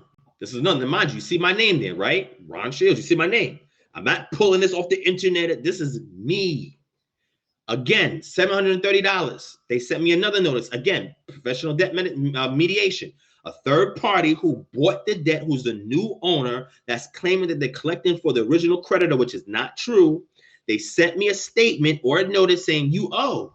And I said, okay, that's great. Thank you for telling me that. Now, I'll be more than happy to pay that, but I'm going to review your claim and I need you to confirm this. They were unable to do that. So they sent this letter saying your account of A, B, and C has been returned to their files. PMD has discontinued pursuit of this account. Per the instruction of the above mentioned client, we submitted the necessary information to the credit bureaus for the extraction of this trade from your record, because they had also added this to my credit report. And guess what? It's gone. They removed it. You want proof of that? Here's proof of that. Right here. This is the proof. They removed it from my credit report. Okay? This is proof from Credit Karma. My score went up 21 points when they took this garbage off of it. And Credit Karma says this is great news. Collection accounts can do a lot of damage, blah, blah, blah. Between November 23rd, 2019, December 3rd, 2019, your NRB collection account was removed from your credit report. This showed you how recent this was. And I did this purposely so people can see that I'm doing it on my own and I'm not using somebody else's information to try to sell you a scam. I'm not doing that. I used it on me. It works. I've used it on other people. It's working. So this is what I'm showing to y'all. Hold on one second, fam.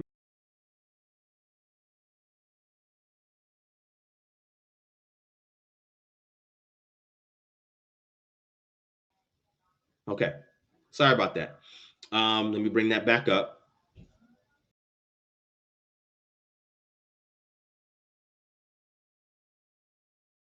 My bad. I think I forgot the audio. My bad. I think I forgot the audio. But anyway, let me go back and show it to y'all. Let me go back and show y'all what I was looking at initially. Let me scroll through. Hold on.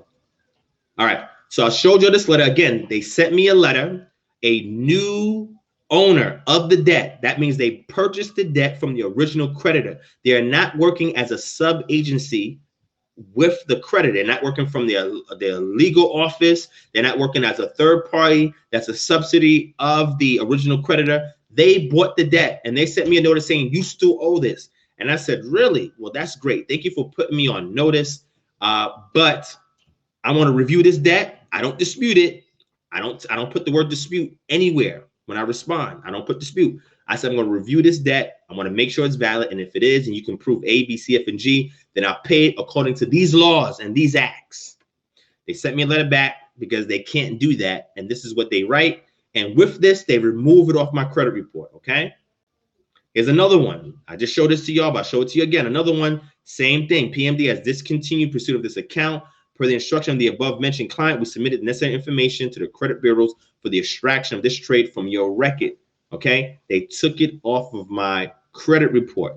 Okay. They removed it. And as you can see, it's my name. I'm not grabbing this off the internet somewhere, giving you some kind of obscure screenshot of something. No, I'm showing you an actual letter that they sent back to me after I served them a letter, okay? And because they could not prove everything in the letter, this is what they sent back, and they had to take it off my credit report, okay?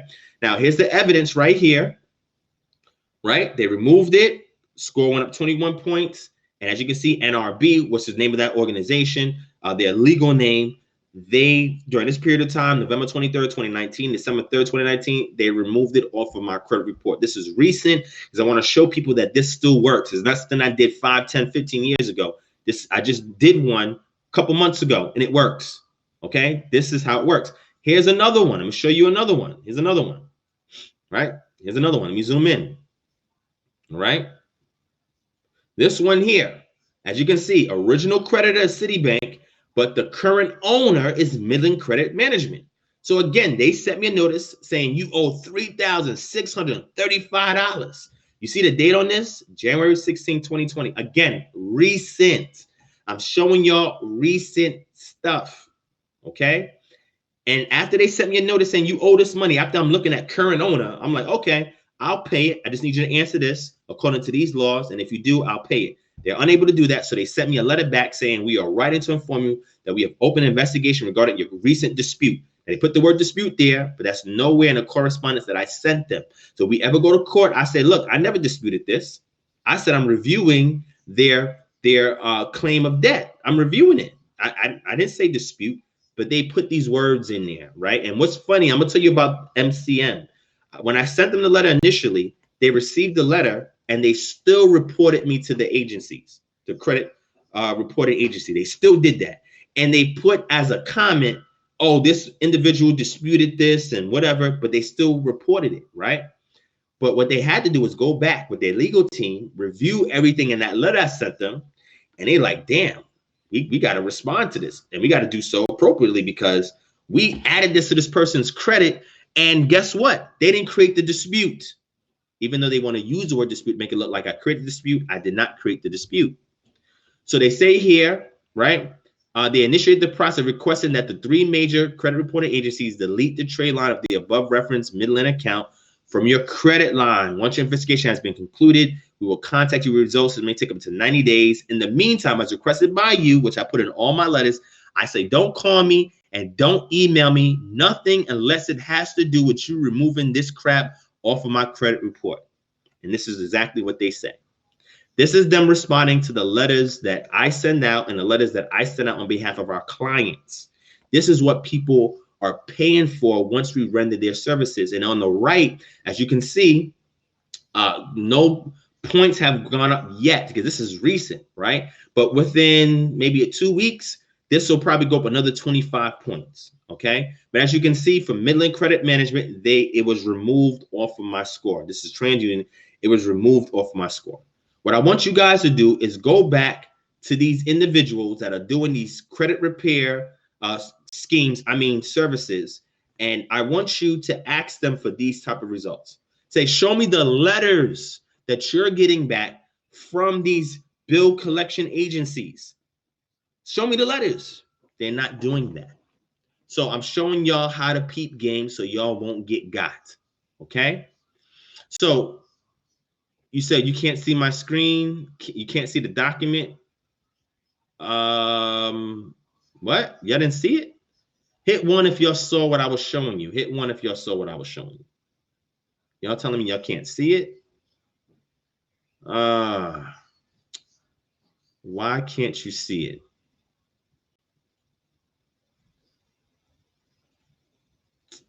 Hold on. Man, that just messed my whole flow up if y'all didn't see that. Let me see.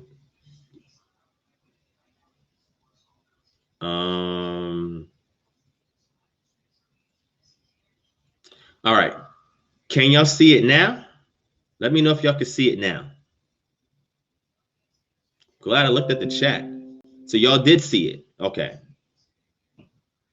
Oh, they got it now. Okay, so y'all see it. Okay, cool. All right, so let me get off of that. All right. Let me get off of that. All right.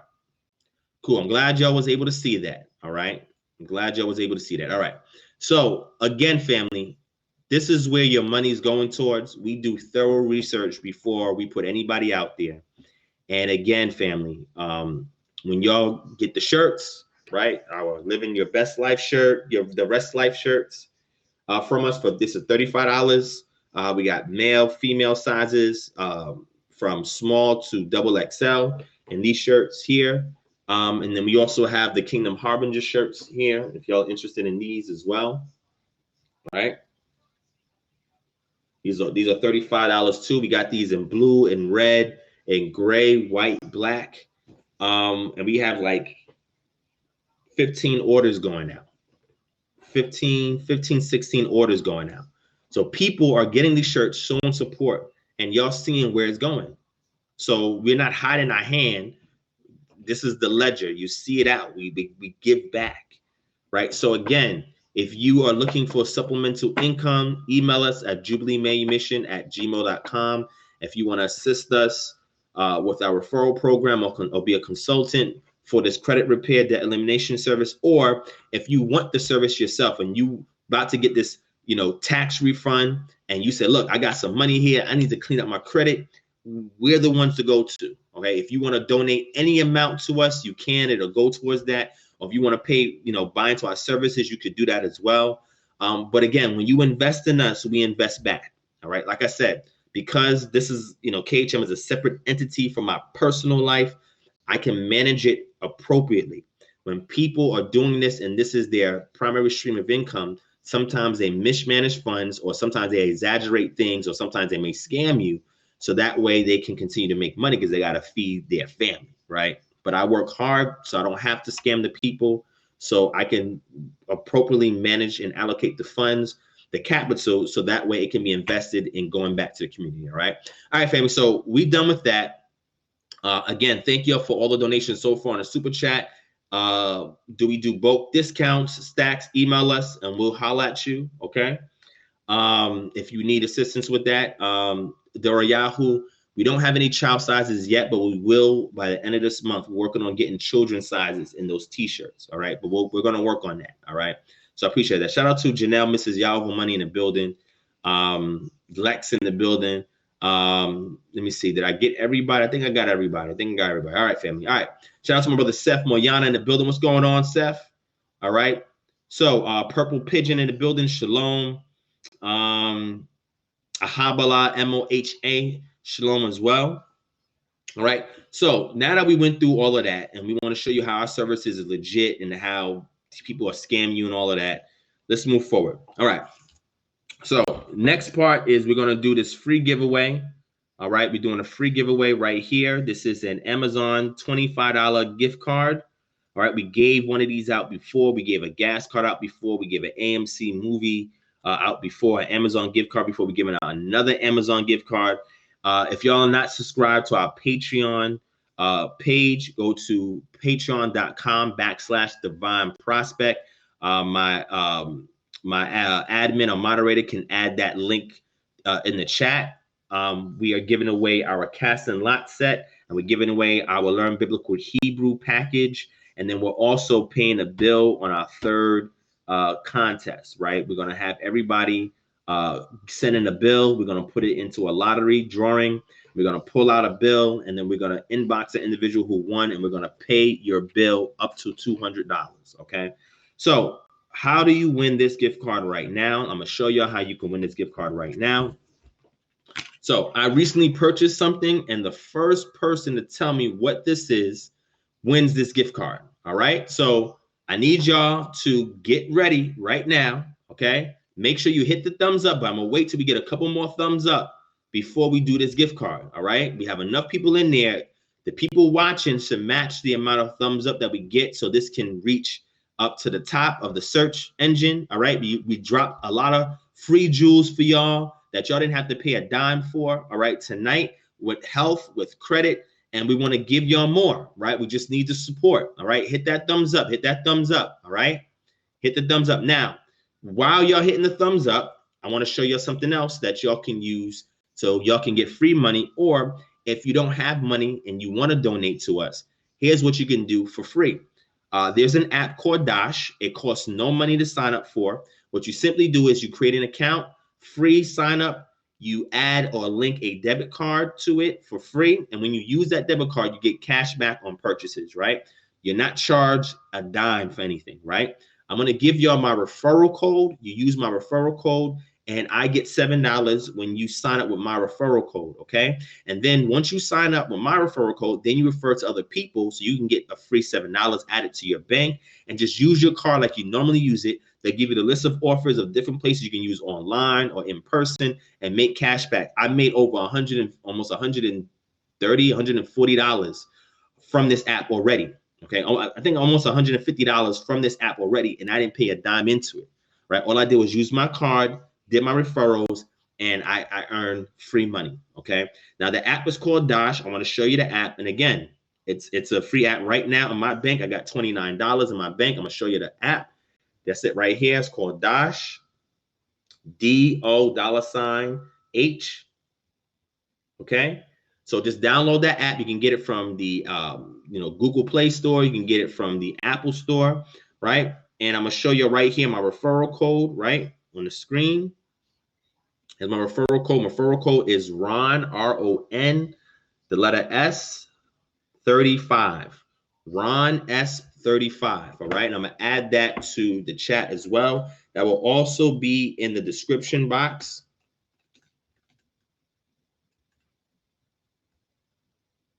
Okay. And what y'all can do for yourselves is once you sign up, make sure you link a debit card. And when you link the debit card, that $7 referral bonus will get paid out. And then you can have your own referral code that you can give to other people and make free money. And then use your card like you normally use it and get cash back. This is another way, again, free game to make free money. I have 14 pending referrals. So 14 people have signed up, but they did not link a debit card. So for the people that use my referral code, go back and make sure that you linked a debit card to your app. So that way you can start getting your cash back. That way your referral code will work. And that way they'll add $7 to my bank for referring you, okay? So again, this is free money, okay? Anybody can download it. Anybody can do it. All you need is a debit card to do so, all right? So let's get a few more thumbs up, family. A few more thumbs up, and let's do this giveaway, okay? Let's do this giveaway. Now, a lot of y'all are here for the giveaway, and that's fine. That's okay. All right, that's fine. That's okay. All right. All right. So what I did was I like to purchase relics, okay, or replicas of ancient Near Eastern items. And now I'm getting into purchasing West African relics as well, right? But I had purchased this item here, and I'm going to show y'all what it is. And the first person to tell me what it is will win this gift card. Okay, the first person to tell me what it is will win this gift card. All right. All right. So let me make sure y'all can see. All right, here it is. So this is a replica that I had purchased online, right? It's made out of silver. It has a good amount of heft to it, right? And it's a replica of something. All right. If you can tell me what it's a replica of, you will win this gift card. I've talked about this in the past on this channel. So people who are familiar with the channel, they'll know, or if you're into Israelite archaeology, then you'll know what this item is. But the first person to guess it, you will win this gift card. Now, Deroyahu Bendora, yes, but what is this? What was this find called? When they did the excavation and they found this item, what was it called? Reckless? No, it's not the Dead Sea Scrolls. Deroyahu, you have part of it. Give me the rest of it. Give me the rest of it. What is this called? There was a name that they called it when they did the excavation. Appreciate that, Stacks. Thank you, my brother. All right. So I'm waiting for somebody to get it. Otherwise, I'm going to default it to Deroyahu Bendora. But Lonnie Locke said Torah scroll. You got to be more specific. Okay. Those of you who are familiar with Israelite papyri archaeology, you should be familiar with what this item is. No, it's not a stela or stele. No. Come on. Take a look at it. It's very famous. Kenesha, no, it's not the breastplate. It's not the breastplate. No. All right, come on. Come on. I'm going to go like this.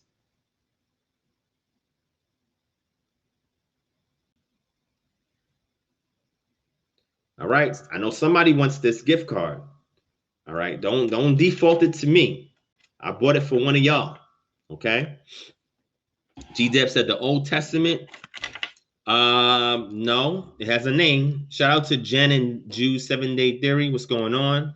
Lonnie Locke said 10 Commandments. No, it's not the 10 Commandments. What is this called? Oh, Amas Yahu Israel. He got it. Otis, no, it's not the copper scroll. Amas Yahu Israel. It is the silver scroll, right? It's 2 scrolls. This is a particular one that the Royahu got. Now, the Royahu, you had won the gas card and defaulted it to somebody else. So the Royahu is a good brother. He had won previously and gave his card up. So if it's okay with you, Derayahu, I want to give it to Amas Yahu Israel. He got it correct because he told me what it was, and the priestly blessing was on one of these 2 pieces of scrolls that was found in an amulet. Okay, going back to circa 600 BCE. And this one is a copy of part of the priestly blessing that the Royahu has said. And if you look on the back of it, you'll see it says, Yah bless you, Yah keep you, cause his face to shine upon you, be gracious upon you. So this right here is interpreting some of the Paleo-Hebrew script that you see on the other side. All right. So again, I have several of these relics. I'm going to buy more. I'm moving in a couple of months to a much bigger space. So you're going to see them all on the wall behind me. I'm going to hang them all up. And then I'm just going to have y'all guess what they are going forward just to win these gift cards or maybe have another challenge. I don't know. But Amas Yahu, you did win this gift card. So email me, kingdomharbinger@gmail.com. Email me, and I'm going to give you the details on a card, and you can use this ASAP as soon as you get the information. All right? It's all good, Doroyahu. Thank you, my brother. I appreciate this. So Amas Yahu Israel, email me, kingdomharbinger@gmail.com. You want a free $25 Amazon gift card just by being here and participating. You sure? Man, yo, I don't know what's up with these brothers, man. These brothers are always deferring it to somebody else. Okay, so Amas Yahu says somebody else could win it. All right, so now I got to figure something else out. Let me figure something else out, all right? So they just, man, he just put it up there. All right. So look, let me do this. Oh, you know what? Let me do this. This will be very good. All right. I just showed you a t-shirt earlier, right? That had a scripture on it for the Sabbath. Okay. Somebody put in the chat what scripture that is.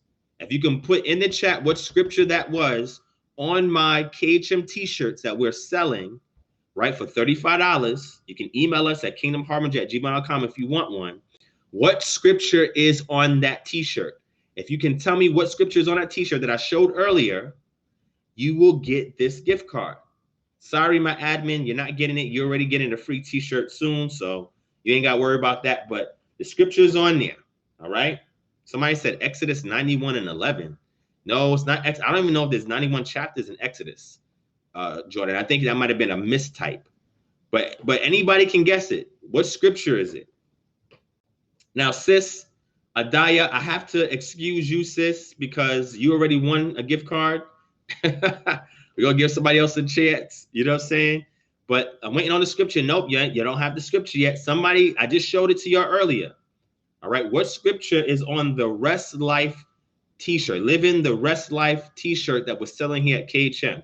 It's $25 gift card. You can even use this to go towards buying a book or whatever item you want on Amazon. I'm giving you $25 off. What scripture is on that t-shirt? I just showed it earlier. You can scroll back if you want. I think they have some of the video cached already. What's the scripture? All right. The scripture. Somebody said Exodus 16:23. Nope, not Exodus 16:23. Not Exodus 16:23. Keep going. Even though that is a crucial scripture to understand the Sabbath. But that's not it. Let's keep going. Come on, family. You got a gift card right here. I should flash it real quick, but that'll make it too easy. Come on, it's like almost 100 of y'all in here. Nobody got it? Come on, somebody got to get it.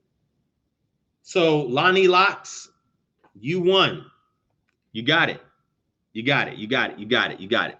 So Lonnie Locks, you just won this gift card. Thanks to Amas Yahoo Israel, who deferred the card and wanted me to give it to somebody else. So Lonnie Locks, you won. So Lonnie Locks, email me, kingdomharbinger@gmail.com, and you just won a free $25 gift card. Now, family, I'm trying to do these every Freestyle Friday. I'm giving away a free $25 gift card of some sort, okay? When you sign up for our Patreon, we have more expensive giveaways. Like I said, we're about to pay a bill up to $200. After this weekend, I do the videos for our 2 giveaways. Then next week on Patreon, and again, my moderator can add the link for Patreon. When you sign up for Patreon, you pledge 10, 20, 30, 40, 50, 100, 1,000, whatever you want to pledge. And I know some people say, hey, when I get my tax return, I'm a donate, I'm a pledge. That's fine. You know, we appreciate that. But when y'all do that, we take some of those funds and we put it towards these giveaways. Okay. So we have the Cast and Lots giveaway. That's everybody's eligible. It's a random drawing. All right. And then for the language pack, it's going to be a challenge. And then after that, for the bills that we're paying, you just send us a bill. You white out any personal information on that bill. Just send us your bill. We're going to put your bills in an actual bowl, and we're going to pick from there the winner, and we're going to just pay your bill. We're going to give you the exact amount for your bill. And we want to continue to do this. Like I said, there's no other Israelite platform that I know of that's doing this. And we want to give back to show you where your investment is going. Okay. So email us, right? www.patreon.com/DivineProspect. Okay. When you go onto the site, okay, there's going to be 3 tiers, but you can do your own custom tier, pledge, so you can be eligible for one of these giveaways. And because I was sick, I didn't do them yet. So you can jump in right now as a new pledger and be eligible for these 2 giveaways and the bill giveaway, where we're going to pay off a bill up to $200. Okay. So Shakur Pakal says, how do I get the silver relic? Email me and I'll show you guys how you can get these replicas. All right. So email me, kingdomharbinger@gmail.com, and we'll show you how you can get these replicas as well. And I keep this because talismans were used during that period of time. They found this priestly blessing or the silver scrolls in an amulet on a regular individual. And this was something that they would use, either ward off spirits or ensure that Yah will give them fortune and or bestow his blessings and mercy upon the individual who actually wore the scroll and an amulet. So what I do is I keep piece of this scroll and I keep this in my wallet instead of a keychain. I kept it on the keychain. It would get much more damaged than what it is now. So I just keep it in my wallet so it doesn't get damaged. And I keep this as a talisman, okay? Because this is what the Israelites did, right? The pre-exilic Israelites, this is one of the things that they did. So this is also what I do, and this is also something that you can do as well, all right? So again, Lonnie Locks, email me, kingdomharbinger@gmail.com, so I can give you the details for your Amazon gift card. And next Friday, we have another Amazon gift card giveaway. All right. And again, we're always doing giveaways on our Patreon. So just sign up for Patreon. You get exclusive content. You get content released there before it's released on YouTube. You get content that is only for Patreon. And then there's giveaways. And then you can request things such as slideshows, you know, that PowerPoints that we have. You can request a meet and greet in person when I'm in your city. And there's a lot of things you can do based on, you know, you requesting of the benefits that come with your pledge, okay, along with the free stuff that we give away for everybody that pledges, okay? So with that being said, let's move on to the rest of the show. Now, something else I want to discuss with y'all real quick. So there's some people out there, and I'm saying this to y'all, again, I'm giving y'all free game, okay? Free game, all right? Investments, right? So the type of work that I do contract work, right? So the type of work that I do, they do offer medical and dental benefits through a third party, but because those benefits that come through the contracting agency themselves is expensive, I don't buy into the health benefits. Now, Under the Obama administration, there was, when you did your tax returns, you was penalized when you did not get a Medicare package, or when you didn't get something from off of the healthcare market, right? Or the Obamacare, right? They penalized you if you didn't have healthcare, right? Under the Trump administration, they got rid of that. So there's no more penalties for that, interestingly enough, right? And I guess what Obamacare was trying to do was get everybody to buy in to a healthcare package. And Trump is like, no, he's just like more liberal with it and say that's your own burden, whatever. But what I want to showcase people is, what do I do in the event if there's a medical emergency, right? Since I don't have, regular store-bought insurance, because for me, monthly, it would be almost $1,000 for a family, right? To get the insurance that I would need, right? So that to me is excessive, especially since you're paying into something that you're not going to get any return on, right? Only if you're sick. With naturopathic eating, us working to turn that into a fully fledged HMO, complementary supplemental HMO at first, and then a fully fledged naturopathic HMO, where we're going to provide insurance for naturopathic doctors and alternative medicine, which today most primary care health insurance agencies do not cover, or they cover very, very little, right? What I do, or what we want to tell people is that medical insurance is just that, is just in case. It's not for you to take your insurance and use it for everything, right? Oh, I'm gonna go see all these specialists and all these doctors and do everything. That is not how you responsibly use medical insurance, because it's there just in case of. So meaning that if an emergency, like in my case, in my situation, I had money aside, so that way if I had to pay out of pocket, which I did, I had the funds to pay out of pocket. It didn't bother me. It didn't hurt me, because guess what? I'm not paying $1,000 a month for something I'm not seeing no return on. Okay. I barely ever go to the hospital. I go to urgent care. Hospital is if there's some kind of trauma related incident, if a shot, stabbed, or whatever, OD on drugs, none of those things, y'all is going to happen to me or my family, but they could happen. You may have to go do a ER visit for that. So what you do is you take an X amount of money that you have and you put it on a prepaid Visa card.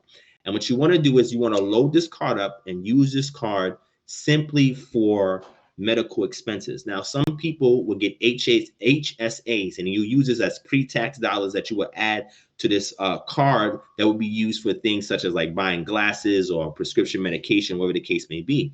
And money will go there pre-tax, and you will use it for those type of expenses. Well, I think the best thing to do is to pay yourself for your own medical insurance if you cannot afford it. I'm not telling nobody don't get medical insurance. That's not what I'm saying. I'm saying for people who don't have it, there's ways that you can make up for it. A lot of the urgent care clinics or clinics outside of urgent care, they all have different prices that they charge for a visit. And some of them you can just go just for a regular routine checkup or a physical or urine test, blood test, or whatever the case may be, or a recommendation or referral to a specialist you can do. My recommendation is to go to a naturopathic doctor if you can, or one that's naturopathic friendly, that's not going to push vaccinations unless you choose to get vaccinations or whatever the case may be. But what you should get you a prepaid Visa card and load it up with whatever you can afford to load up. With me, it's $700 a month that I'm loading it with. So that way, in the event of a medical emergency, I present the card. This is funds that is separate from my primary stream and my alternate streams of revenue. And this card is specifically only for those expenses. Okay. So this is something that I do, and I recommend people do if you cannot afford to pay $1,000. Maybe you can afford to pay $500, right? Or $400. Well, you get a card like this and you load it up and you use it only for those expenses, right? Anything that is medical related. Okay. Or if you go to see a naturopathic doctor, some of them are not covered by insurance, right? So you want to create supplemental insurance so that way you can go and pay these guys. Now, the difference is at the end of the year, let's say you put $500 a month aside on this card, and it's 12 months out of the year. 5 times 12 is 60. So what you just did was you just paid yourself $6,000 at the end of the year. Now, obviously, you're going to use some of that for routine checkups or maybe see a specialist here and there, depending upon what health ailments you have or whatever the case may be. But imagine if you only use maybe $1,000 of that. That means at the end of the year, you have $5,000 on a prepaid card that you can use for an expense that you need or you can keep it on a card and continue to add to it for things that you need. The bottom line is that those funds are always accessible to you in the event that you need to use it. And I'm only sharing this information as an alternative for people who don't have insurance, don't know how to go about insurance, or people who want some form of supplemental insurance so that they can go see a naturopathic doctor, and you can do that. Now with your tax return, your tax season coming up, tax return, tax refunds, now you can afford to get one of these cards, load it up, and continue to add to it. Okay, so I just wanted to bring it out as well, just so that y'all know, and I'm sharing a little insight of something that I do, so that way you're aware of it. All right. So Janelle, you said it, so I didn't have to say it. So all right, those are more gems that dropped. All right, so I just wanted to share. So I have a vanilla card. This is the Visa vanilla card that I have here. I can show it to y'all without y'all seeing my personal information, but it has a little ice cream cone icon here at the top right. Okay, it's called My Vanilla Card. All right, and you can get this from Walgreens, CVS. You can get it from Walmart. You can even get one online, and you can load it up at these places as well. And this is what I use as an alternative to insurance, where I put actual money onto here and I use it per visit. And our visits, we don't visit a lot. We only visit when we need to visit. And then the rest of this is just money that I just have on the card as a savings account, right? Because that's pretty much what it is. It's a savings account that we only touch in the event of. Okay, so again, free jewels, free gems in this drop, and just sharing information. It may help somebody, it may not, but it's out there. All right.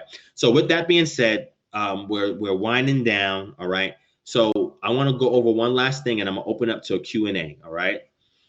So now, well, two things, right? In the title, you see I have there the coronavirus. I mean, by now, a lot of y'all are familiar with the coronavirus.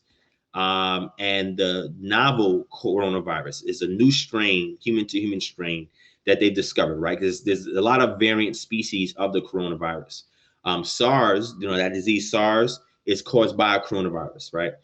And there was an outbreak for that, I think back in 2012, 2010, if I'm not mistaken, or whatever the case may be, in China, right? But now you have this new outbreak of coronavirus. Now, interestingly enough, there are almost about 300 deaths tied to this, right? In China.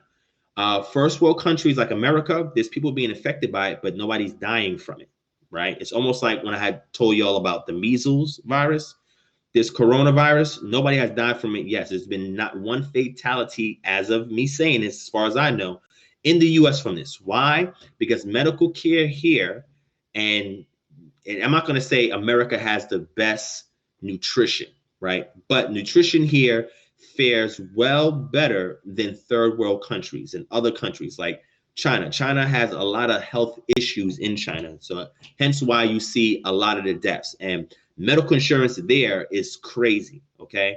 But here people have medical insurance. They can get seen by a doctor. They can get diagnosed. They can get quarantined. They can get treated. Okay. There's no vaccine current. So I made a post on Facebook and say, all those people that's pro-vaccine, what's your suggestion?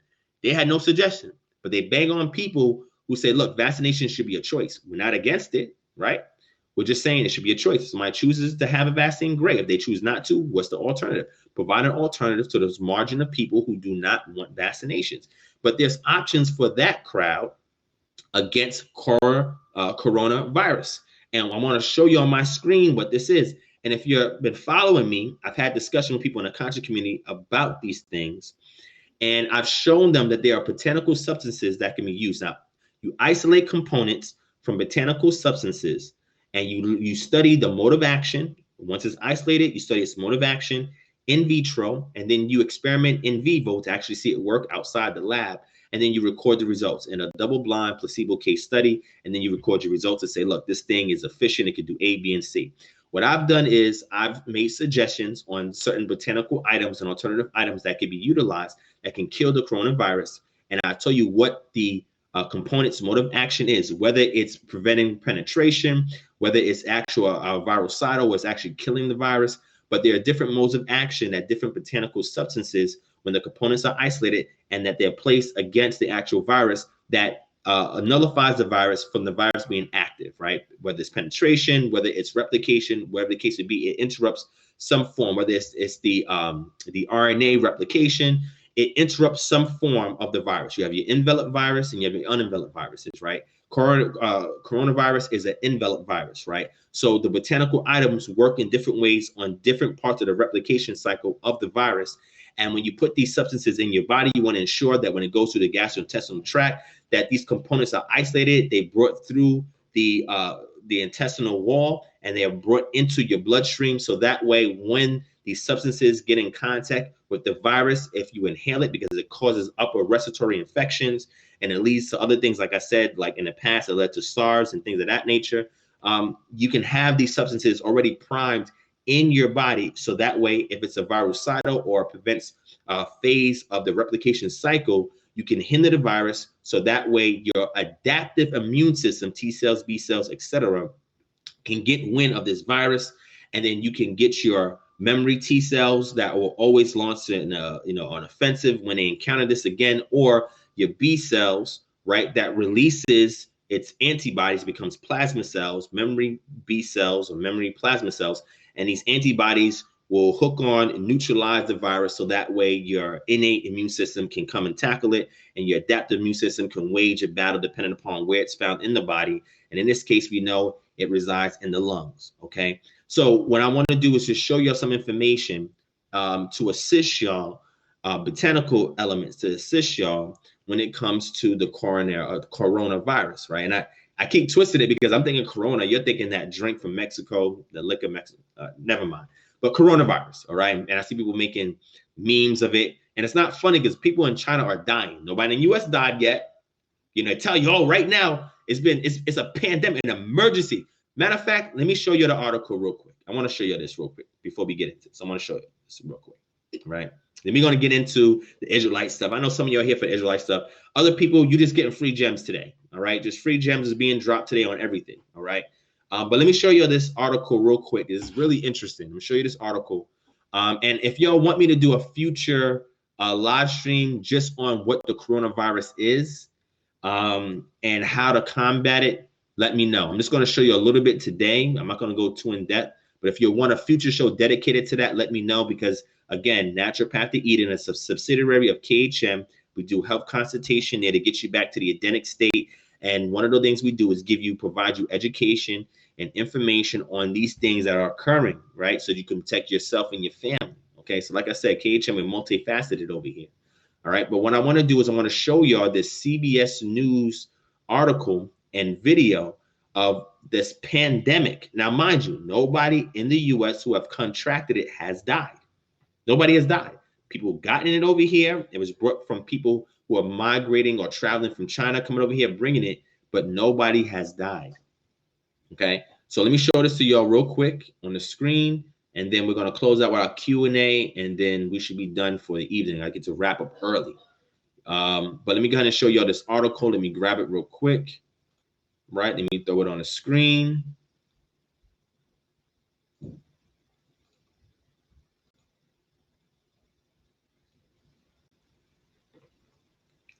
All right, so there it is right there on the screen. Y'all can see it. Let me zoom in. All right, so y'all can see it. China coronavirus cases top 10,000 as U.S. declares public health emergency. Right now, there is a public health emergency, family, okay? U.S. officials on Friday declared a coronavirus outbreak a public health emergency. The declaration comes as American officials announced the 7th confirmed case of coronavirus in the country in a patient residing in Santa Clara, California, and Chinese officials announced more than 10,000 confirmed cases. Now, imagine the unconfirmed cases, family, here and abroad. As a result of the declaration, foreign nationals who have traveled to China in the last 2 weeks and aren't immediate family members of U.S. citizens or permanent residents will be temporarily banned from entering the country. So imagine you going to visit China and this happens. From entering the country, according to Health and Human Services Secretary Alex Azar. Azar also announced that anyone entering the U.S. who has been in China's Hubei province in the last 2 weeks will be subject to a 2-week quarantine.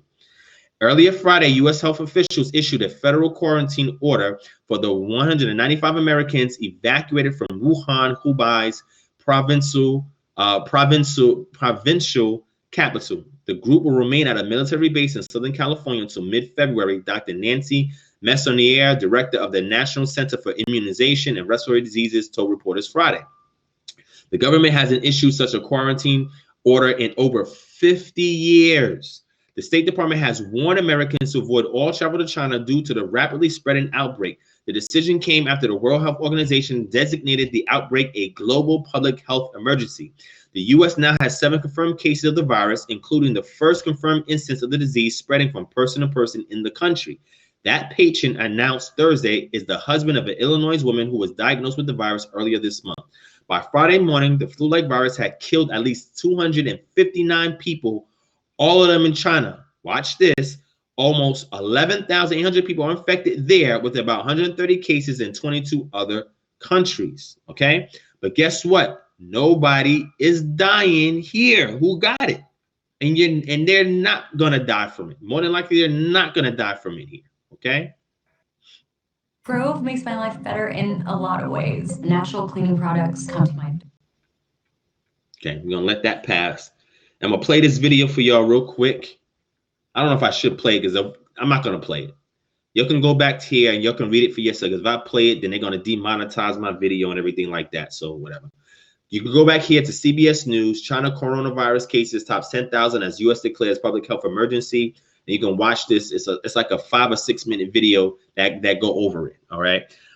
So the question is, with this going around, all the people that's pro allopathic medicine, that's pro vaccinations, they say now they're rushing to develop a vaccine. In order for you to properly develop a good vaccine, not the bad H1N1 vaccines that they created that actually gave people an ailment and a disease, and I went over this, being inoculated because they rushed it to market because of a pandemic. I think they're going to do the same thing to coronavirus. They're going to rush a vaccine to market. They're going to give the vaccine to people prematurely, and then people are going to have some kind of offset disease that they're going to develop from that inoculation. Okay. So the best thing to do is diet, moderate exercise, and supplementation, right? When you have the appropriate diet, you're getting all your nutrients, right? Your amino acids, your essential fatty acids, you're getting your minerals, you're getting your vitamins, you're getting everything in your diet, and then you're getting supplements that are virucidals and supplements, botanical supplements and herbs that interfere with the replication cycle of this specific type of coronavirus. And there are several botanicals that can do that, right? And then you give yourself moderate exercise, because when the lungs are impeded, you make it a more prime environment for infection. All right. So you want to make sure that your alveoli sacs are cleared out, that mucus is not building up there. People who have asthma, like I used to have asthma, will have a lot of difficulty if they get infected. When people with bronchitis or any kind of lung ailments, lung cancer, anything like that. So you want to make sure that you're getting the maximum amount of oxygen into your lungs. Your lungs are functioning as best as they possibly can, because that is what it affects. Okay. And people with breathing issues are going to be the first ones to really have major complications from the coronavirus. All right. So what I want to do is I want to show you a article about some botanical substances that was identified, where certain components of it was isolated and it was utilized to affect some part of the replication cycle of the virus. And if you want me to do a separate live stream just on the virus alone, hit 1. And I'll do that, right? Well, I'll describe to you what the virus is, how you catch it, and what you can do to protect yourself from it so it doesn't get severe, okay? And if you want that type of session, let me know, right? That's not the typical session I give here. I do some health, breakout sessions, but if y'all want that, hit 1 and I can do that, right? Because I know some people are probably interested in that, all right? Okay, so y'all want it. Okay, cool. All right, so I got you. All right. So let me just show you this, because I want to show y'all that there are items that are out there that can interrupt the replication cycle of the virus if it comes into contact with the virus. And what you want to do is you want to either have this in aromatherapy form, like essential oils where you can inhale it, which would be the best thing that you could bring directly into the lungs, or bring it directly in contact with the virus if it's in the lungs, right? If it's in the bloodstream, it's going to be a little bit different. and you want to actually be able to take these supplements and ensure that it can break down the enzymes in the stomach, can break it down, and the isolate components that actually have the targeted mode of action that can affect the replication cycle of the virus can actually be absorbed through the intestinal tract and into the bloodstream. So that way it can be in your blood and your body can be primed. So that way, if it gets in and encounter one of these viruses, as a virucidal, it can kill off the virus or interrupt some form of its replication cycle. So your innate and adaptive immune system can kick into action, and you can actually launch an offensive, and then the body can have a defensive going forward for it, right? So, and again, we do this with our health consultation, seminars, sessions, consultations, whatever. You know, naturopathtoeden. If you're interested, you can email us at naturopathtoeden@gmail.com, right? So let me show you my screen real quick. Let's do the Q&A, and I'm gonna wrap it up. All right? So here it is here on the screen. I'm gonna show you all the article as well as the, I'm gonna show you the article, and I wanna show you all the chart, okay? So let me show you the article first. Let me show you all the article. All right.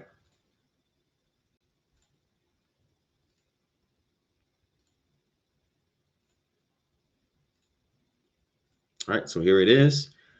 This is antiviral natural products and herbal medicines, right? And this particular study, and I have several studies like this, like I said, since y'all want a dedicated live stream to it, I'll do that. But this one was actually done in China, okay? This is done here, well, actually, excuse me, in Taiwan. This was done in Taipei, Taiwan, okay? So this right here is the Journal of Traditional and Complementary Medicine, Antiviral Natural Products and Herbal Medicines. I have some that were done here in the US as well, right? And I'll provide that data. And the reason why I selected this article, and I have plenty other ones, is because it talks specifically about the coronavirus, okay? So this says here, viral infections play an important role in human diseases, and recent outbreaks in the advent of globalization and ease of travel, which we're seeing with the current coronavirus, have underscored their prevention as a critical issue in safeguarding public health. Despite the progress made in immunization and drug development, many viruses lack preventive vaccines and efficient antiviral therapies, which are often beset by the generation of viral escape mutants, which we found now. This is a novel coronavirus, which is a mutant species. Thus, identifying novel antiviral drugs is of critical importance, and natural products are an excellent source for such discoveries. So what you do is you look at these natural products and you create a drug out of it, so that way you can kill this disease, okay? In its mini review, we summarize the antiviral effects reported for several natural products and herbal medicines. Like I said, in the case of the coronavirus, which is an upper respiratory infection, right? Infectious agent, let me say it like that. The best thing to do is get essential oils and herbs in an aromatherapy form. And I have my diffuser in the back that I showed you all before. You can get from a vitamin shop, you can get it from a Walmart, Target, wherever. And that's the quickest way to get those substances into your body, into your lungs. So that way you can keep yourself healthy. And also what you want to do is you want to keep that aromatherapy in the atmosphere, the essential oils that's responsible, that's antivirals and antibiotics. And you want to keep that in your living space, so that way if the virus comes into your home, it can be killed in the air before you can inhale it, okay? Again, I'm giving you free game, all right? Herbal medicines and purified natural products provide a rich resource for novel antiviral drug development. Identification of the antiviral mechanisms, which is the mode of actions, from the natural agents has shed light on where they interact with the viral life cycle, which I told y'all, such as viral entry, replication, assembly, and release. So it's the penetration is when the virus actually infects a cell successfully. Replication is when now it hijacks the nucleus, so the nucleus can create its RNA that it needs, and that's the assembly portion. The replication portion is in the nucleus. The assembly is when you restructure virions inside the nucleus that then break out of the nucleus and go inside the cell. Then they butt off of the cell on the membrane of the cell. Sometimes they take a piece of the membrane with them and they leave out the cell dies, and they infect other cells, right? Which is the release stage.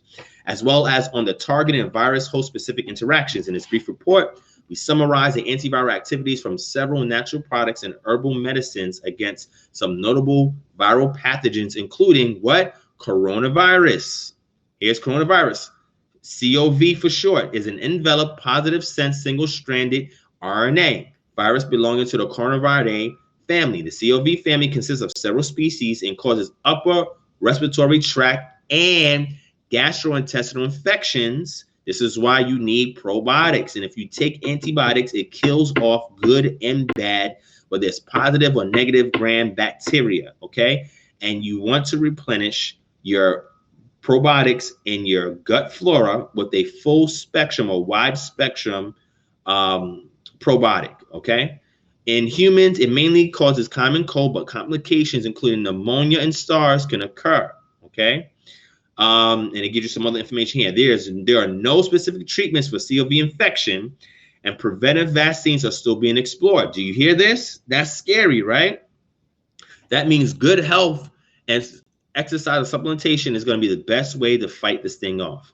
Thus, the situation reflects the need to develop effective antivirals for prophylaxis and treatment of COV infection. We have previously reported that cyclophosphamide, which is A, B2, C, and D, which are naturally occurring tryptophan glycosides isolated from medicinal plants. So here's your isolates right here. These are your isolates, right? And it tells you the plants: Bupleurum, Heteromorpha, and Scrofularia, Scorodonia, right? And again, it's Chinese names, right? Exert antiviral activity against HCOV22E9 upon co-challenge with the virus. These natural components effectively prevent the early stage of infection, including viral attachment. This is why viruses have glycoproteins, which it uses to touch the other proteins on the membrane of cells so it can get entry, but it interferes with attachment and penetration, which means the longer the virus is in the bloodstream and not in cells, the quicker the immune system can wage an attack against it. And these items do just that. They're also, these Chinese medicinal herbs are natural inhibitors against its enzymes, and NSP13, helicase, and 3CL protease. Anytime you see ASE, that's an enzyme or protein, have been identified as well, including myristotin, scutelarane, and phenolic compounds from Isatis indigotica, right? And it gives you the other ones, which is going to be a challenge for me to say, but which has been observed to exhibit several antiviral mechanisms against SARS-CoV, such as inhibiting the viral 3CL protease, which is a protein enzyme, and blocking the viral RNA-dependent RNA polymerase activity, which is responsible for, again, the assembly portion of the RNA.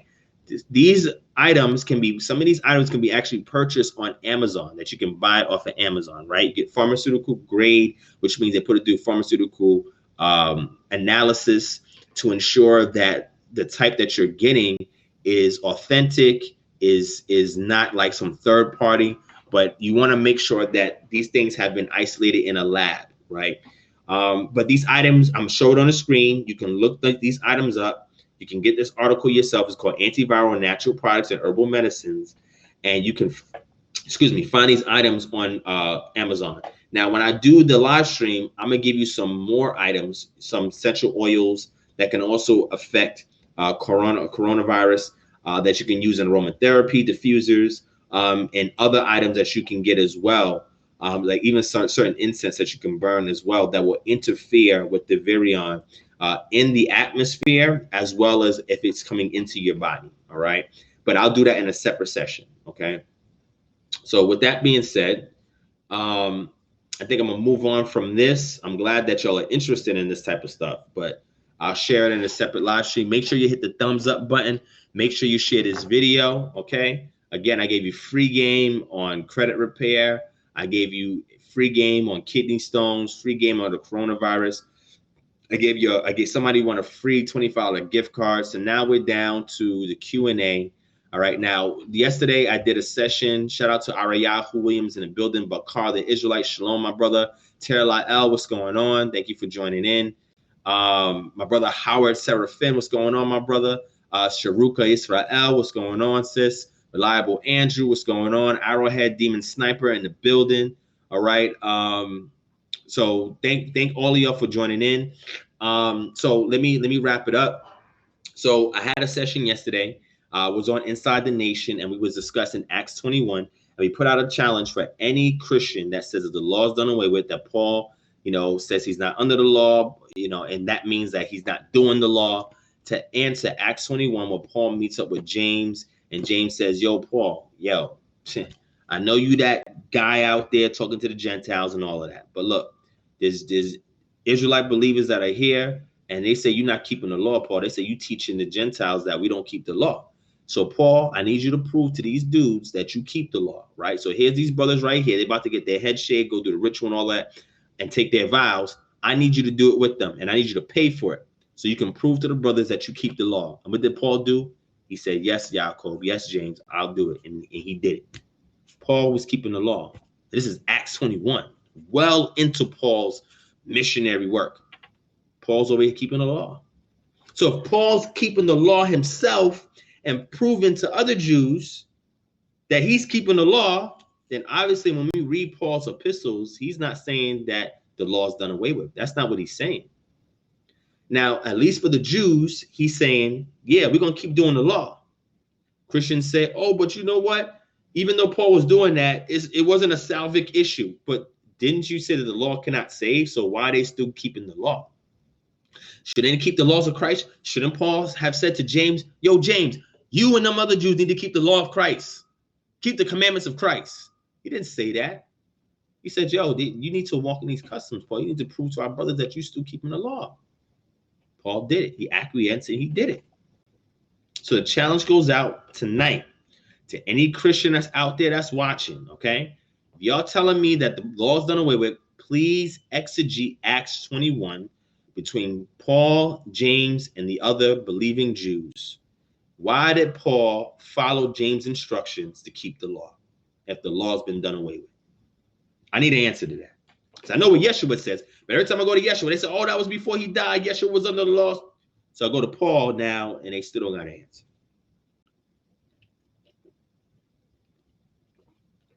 All right. So this is what I want y'all to answer. All right. Sister Kanisha Morgan, email me, kingdomharmony@gmail.com. I may not be able to answer all of that, but you can email me real quick if you want. Email me, kingdomharmony@gmail.com. When I get a time, I'll go ahead and address it. Shout out to my brother Signs of the Times TV HQ in the building. Sister E, what's going on, Sister E? Sister E in the building. All right, but email me that, and I'll see what I can do to assist you with answering that question, okay?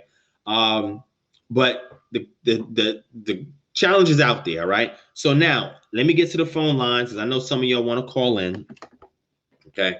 Let me give 15 minutes on the phone lines. I'm going to try to end this under 3 hours so I don't scare nobody that's watching it for the first time, okay? But I'm going to leave that challenge open, Make sure you hit that thumbs up button, family. Give me a second. I'm turning on my phone so I can take calls. Hit that thumbs up button. If you're watching this, make sure you share this video. If you're brand new to this channel, hit that subscribe button. Make sure you share the video. Tell your friends and family about the free game that we dropped on here. And you can go back to any of our previous videos and get more free game, okay? Sign up for our services. Email us at kingdomharmony@gmail.com if you have any general questions about Israelite culture, if you want to be a member of KHM or whatever. If you have any health questions, naturopathtoeden@gmail.com. If you have credit repair, debt elimination questions, jubileemanumission@gmail.com. Our Patreon is www.patreon.com/DivineProspect. Sign up on there and pledge. You get free exclusive content that's on there, free giveaways that's on there, and then there's benefits depending upon what tier that you've pledged to, all right? And you get those benefits per request. All right, so those things are available, okay? Also, you can do a super chat through the channel if you want to donate. And like I said, when y'all get your tax return, I want y'all to examine all of these organizations and groups that's out there and see which one is going to be the best investment for your dollar, okay? Because you work hard for it, you earn whatever little bit of money that you get. We take that seriously, and we make sure that any capital that we raise here, it gets recycled in a responsible manner, okay? All right, so loading up the phone. Give me a second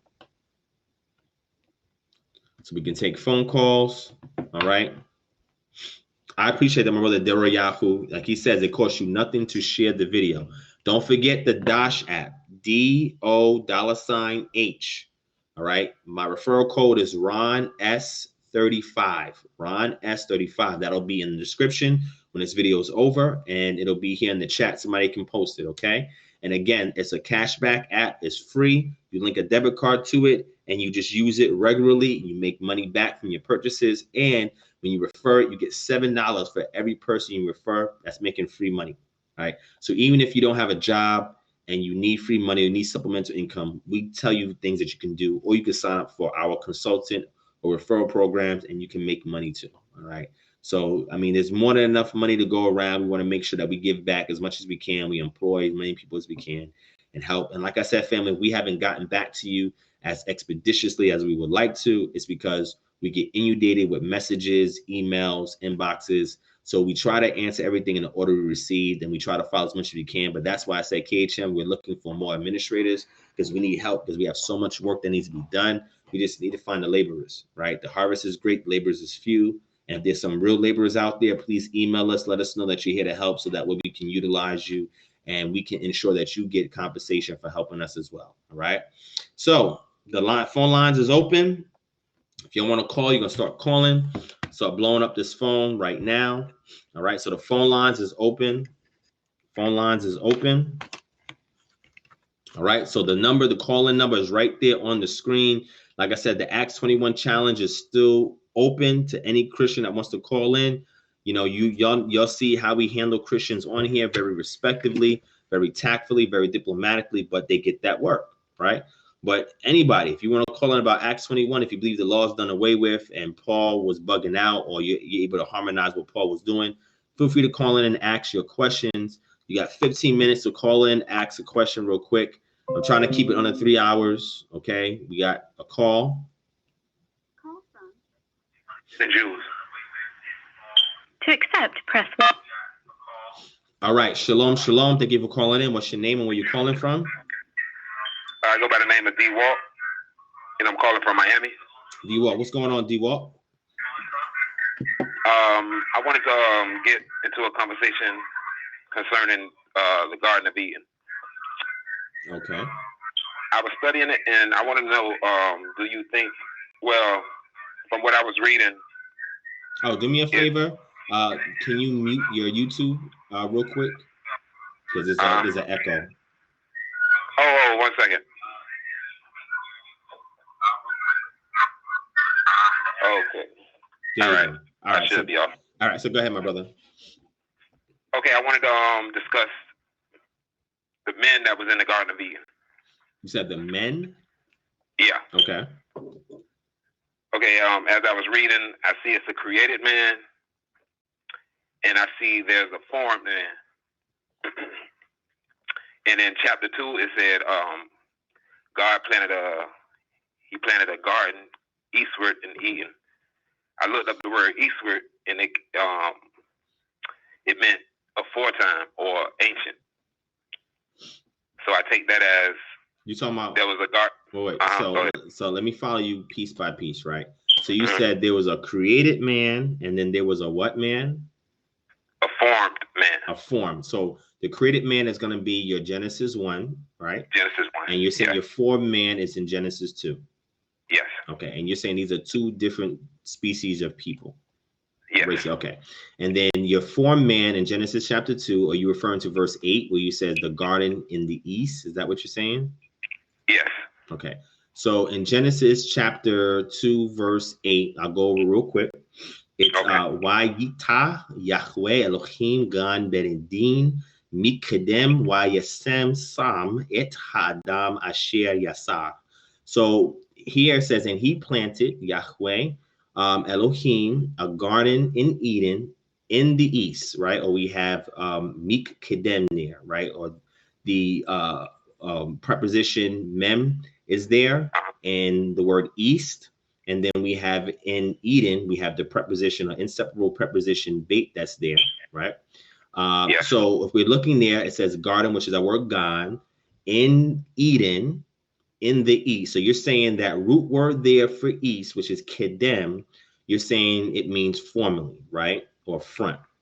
Correct. That's what the studies I've come to. So I know you're a little bit more in depth. Well, a lot more in depth with the language. So no, it's fine. I just want to just make sure we're on the same page. Okay. So I understand you. So that way, I could follow what you're saying, right?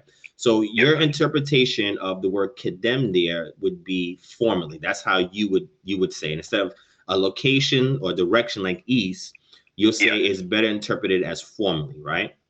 Yes. Okay. So what I will say to you real quick, just as a challenge, you could do this whether we're on the phone or you do it when we're off the phone.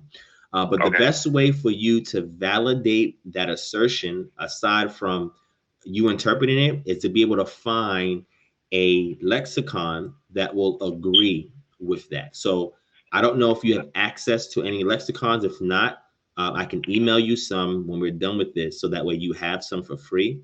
But what you want to do is you want to use lexicons. Now, I use 5 different ones. I use 3 most of the time, right? I use the Enhanced BDB.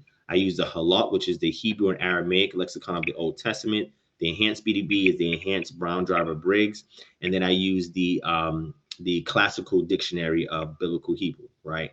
Those are the 3 that I use mainly. And then there's 2 other ones that I use, one for my logo software, and another one that I use that's a little bit more recent from the Biblical Society, SBL, right? So when you go into these and you look up a particular word in Hebrew, the objective is you want to look to see, okay, if this should be front or formally or whatever, can I go into one of these lexicons and see one of these lexicons cite Genesis chapter 2, verse 8, and say that, hey, this could be interpreted or has a semantic value within the syntax of this sentence to mean front, right? Now, I'm not telling you you're wrong, because one thing that I see that's interesting is the preposition mem, okay? So you might have a point, and I'm not saying you're wrong, but I'm saying you might have a point. But knowing a little bit of grammar and just going into the lexicon can help validate your point. So I'll entertain it by looking at the preposition mem, but I don't have my lexicons in front of me, but I know most lexicons, they kind of use it. Kind of agree with each other. Agree with the east or eastward, right? But again, if you can still present a case to say, no, the semantical range can be extended beyond eastward because of these other details within the context of the chapter and within the syntax of the grammar. And if you can pull that out, you can make a great case, and people just really can't argue with you. They'd have to actually examine it, peer review it, and give their conclusion. But I'm following you. So let's say it means formally, right? Like something that is old. Is that what you mean? Like from of old or old time?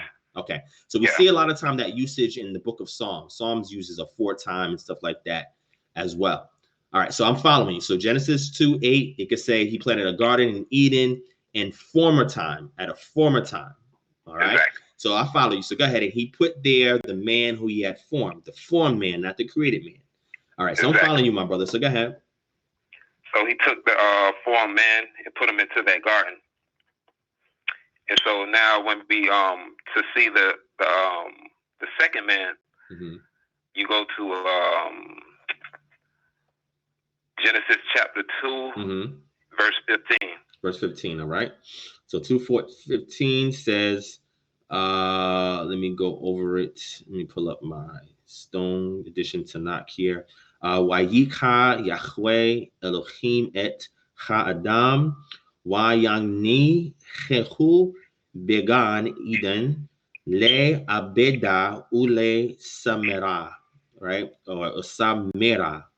So he took Yahweh Elohim et direct object marker, the man Ha'adam. So the definite article is there, and he put him in the Garden of Eden to tend it and keep it, right? So you saying this is the created man and not the formed man? That's what I can't, that's what I can't prove or get my head around. But I know it's 2 different men that's actively involved in this one garden. Because in the formed man, it says he was put there to grow every tree. and he was put there to grow the trees. And the second man, he was there to tend it and to keep it. So let's read that. So Genesis chapter 2, verse 9 says, and out of the ground, Yahweh or Yod-Heh-Wav-Heh Elohim made to spring up every tree that is pleasant to the sight and good for food. The tree of life was in the midst of the garden, and the tree of knowledge of good and evil, right? So this is what we're reading so far. And we jump down to 15 because verse 10 to 14 tells about the rivers, right, that are going out and it's watering the garden. So when we read it in verse 5, I guess if we jump up a little earlier, it says, when no bush was of the field was yet in the land, no small plant of the field had sprung up, for Yod-Heh-Wav-Heh Elohim had not caused it to rain on the land, and there was no man to work the ground, and a mist was going up from the land and was watering the whole face of the earth. So you're saying, looking at verse 5, that the intention of the formed man was to work the ground?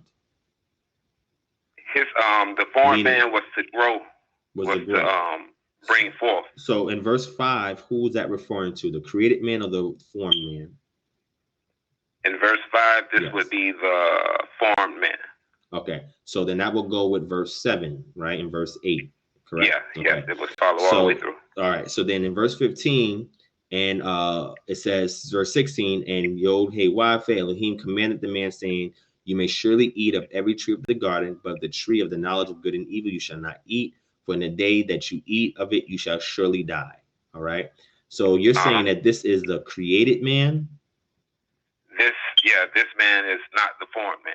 Okay. So what makes you think that this man here, within the context of chapter 2, is different than what we see in verses 5 to verse 8? Because you go to the dust of the ground, the verse you just read, verse 5. Okay. So the dust of the ground, you're saying there, going to verse 7, he formed man out of dust of the ground. So you're saying that verse there makes the man in verse 15 a different man? Yes. Because you see here it says, but there went up a mist from the earth and watered the whole face of the ground. In chapter 1, it refers to the earth as dry land. So right here it's saying a mist went up from the earth. So it's kind of a wordplay saying water came out of a dry place, which is miraculous in itself. So I'm taking it as descriptive, kind of like poetry, poetics. And so you go into 7, and the Lord God formed man of the dust of the ground. So we can see right here that this man is formed from that mist that went up. So when we look at Genesis 1, verses 26 to 27, right? That is the created man that you're saying that is the same man that's in Genesis 2:15. That's pretty much what you're proposing, correct?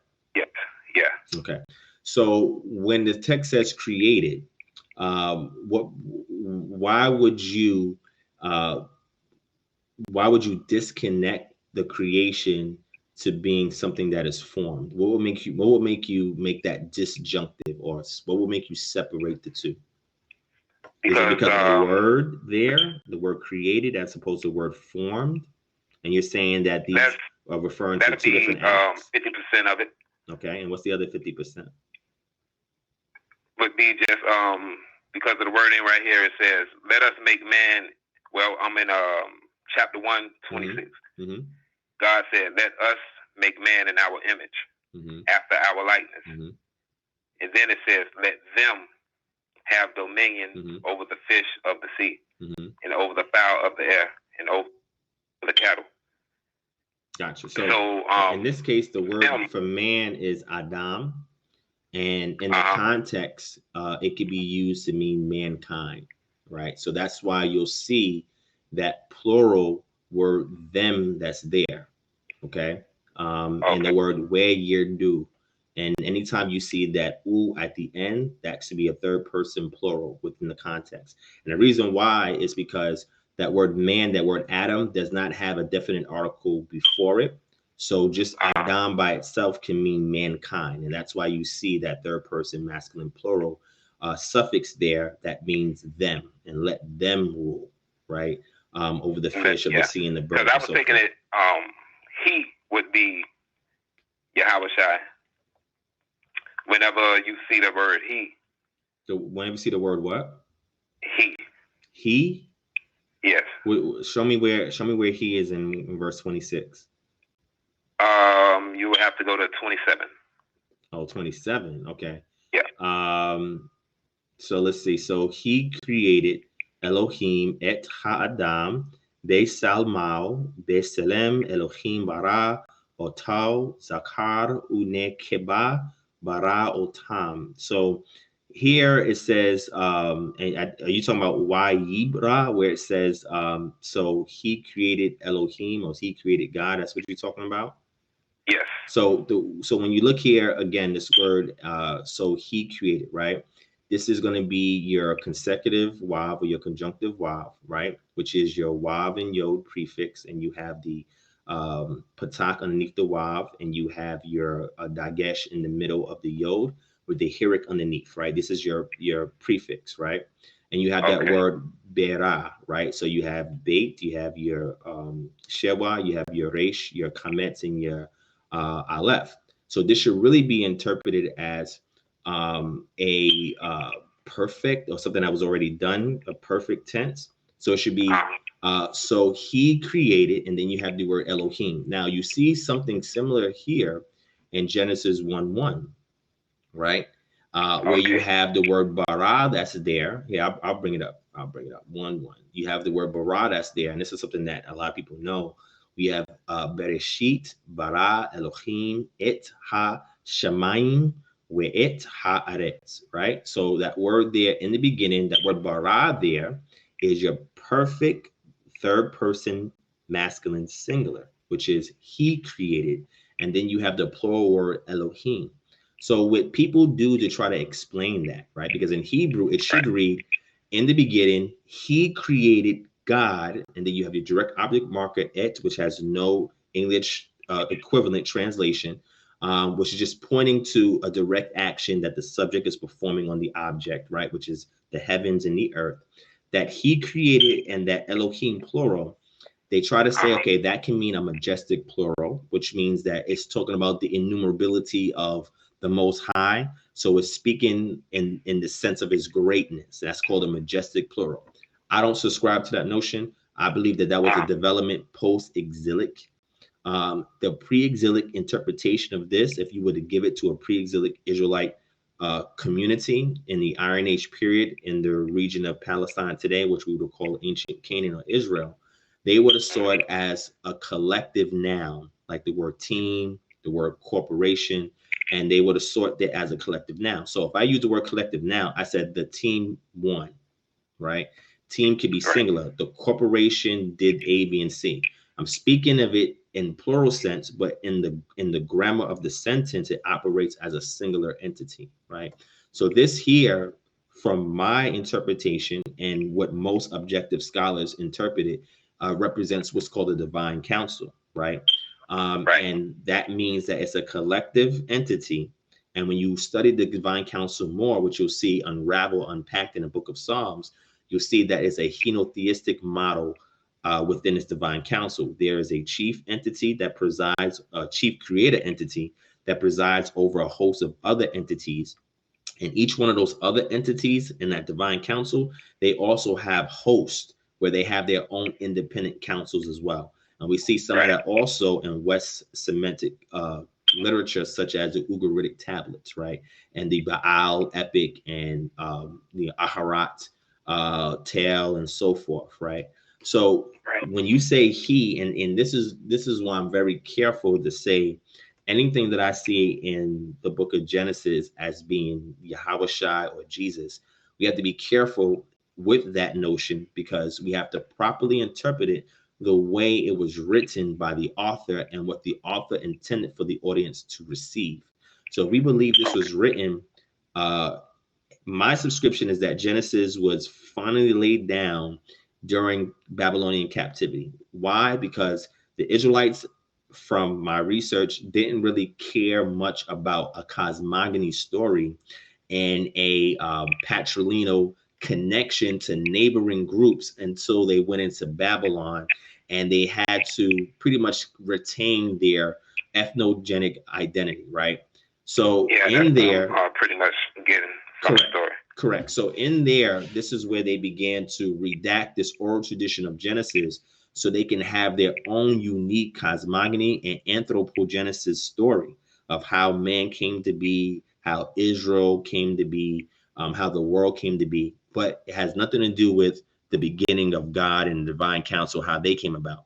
They did not care about that, right? We see in other tales, right, from Babylon, where, you know, your Numa Elish, where it talks about Marduk and how Marduk slayed Tiamat, and the old gods, you know, they handed over the reign to Marduk, and Marduk became the chief patron deity of Babylon. So you see that in other ancient Near Eastern epics, right? This one is a little bit more unique. Yahawashi, Jesus, Yeshua, whoever we want to call him, was not in the mindset of the writer of Genesis, right? And any objective reading. Yeah, you're right. Yeah, any objective reading of the text would denote that. And I'll give you another example. You know the Sefer Bible? The Sefer Bible was one of the first teachings that was saying that anytime you see Aleph Tav, that represents the beginning of the end, the Alpha and Omega, and that's Yahawashi, that's Jesus right there in the book of Genesis. And that just goes to show ignorance in regards to Hebrew grammar, because this Hebrew works outside of just this literature that also has that in inscriptions that has nothing to do with, you know, theology in any sense, right? Which means that they wouldn't have been writing anything about Yahawashi, Jesus, or Messiah, or anything like that. So that is just they say because you can't directly translate it, it just means that, you know, it has some kind of esoteric meaning, and that's not true. When you speak biblical Hebrew, know biblical Hebrew, you know exactly the role that it plays and how it helps you see the direct action that the subject is performing on the objects, right? It's very helpful in biblical Hebrew, but there's no way to translate in English because there'd be no need to do it. An example of that would be English grammar. So English grammar, the best way to tie English grammar to this would be like, Johnny kicked the ball, right? That's basic English grammar, right? Johnny, which is the subject, kick, which is the verb, the ball, which is the object, right? Right. So if I was to try to translate et, I would say Johnny, he kicked et the ball, which means et is just telling me what Johnny is, his action of kicking, what is it directly impacting the ball. We don't need that in English because it's assumed, and we know in English grammar. In Hebrew, it's there because it helps in certain instances when certain information is being laid down. This has nothing to do with Yahawashi, just like when we go to Genesis chapter 1, verse 26. Now, mind you, some people will call me messianic because I believe the historicity of Yeshua Bar Yosef, and I subscribe to his teachings, his martyrdom, his mission, his assignment. So I subscribe to that. But because I understand biblical Hebrew, I understand ancient Near Eastern cultures, and because I study things within its literary context and within the environment that it was laid down, I don't have to inject or eisegete my subscription to a Messiah into the literature irresponsibly. And I'm not saying people do it purposely. I just think that when you see information online and you hear somebody teaching something, it sounds good, and you try to investigate it for yourself to make sense out of it. But then somebody who has no dog in a fight can sit down and just articulate for you, like, look, this is why this wouldn't make any good sense. Because once you start learning the language, the context, and the ancient Near Eastern environment, you'll say, okay, it has nothing. And I'm going to show you something else when we go to Genesis chapter 3, because people use that as well. They say, well, that's Jesus or Yahawashi. And I'm not saying this to discourage you. I'm simply saying it. No, I welcome it. Yeah, I'm simply saying it as a peer review of your proposal on the fly. And you can always go back, research it, and correct me, right? It's not a problem. And again, I inspire innovative thinking, but within the confines of the available data, right? You should not have to introduce new data to make sense out of previous data or to find an innovative understanding of previous data, right?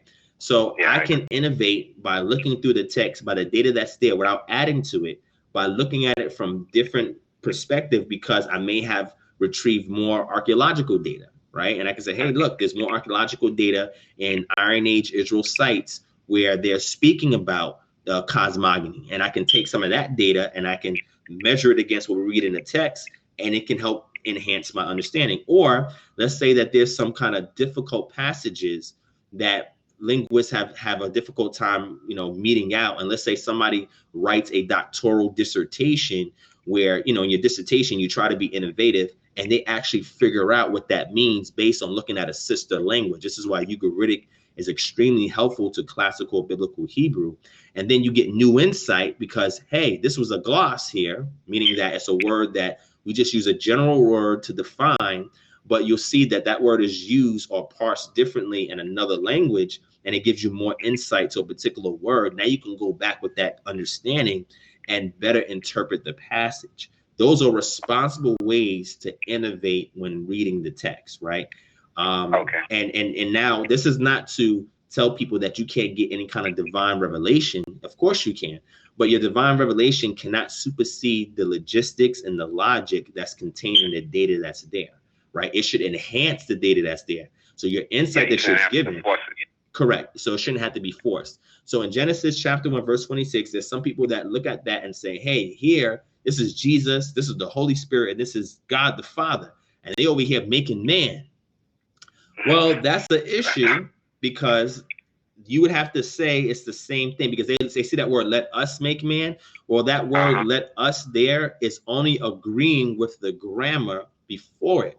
Yomer Elohim na'aseh. So you have your first person common plural that's there, let us make man, right? First person plural could be us, let us make man.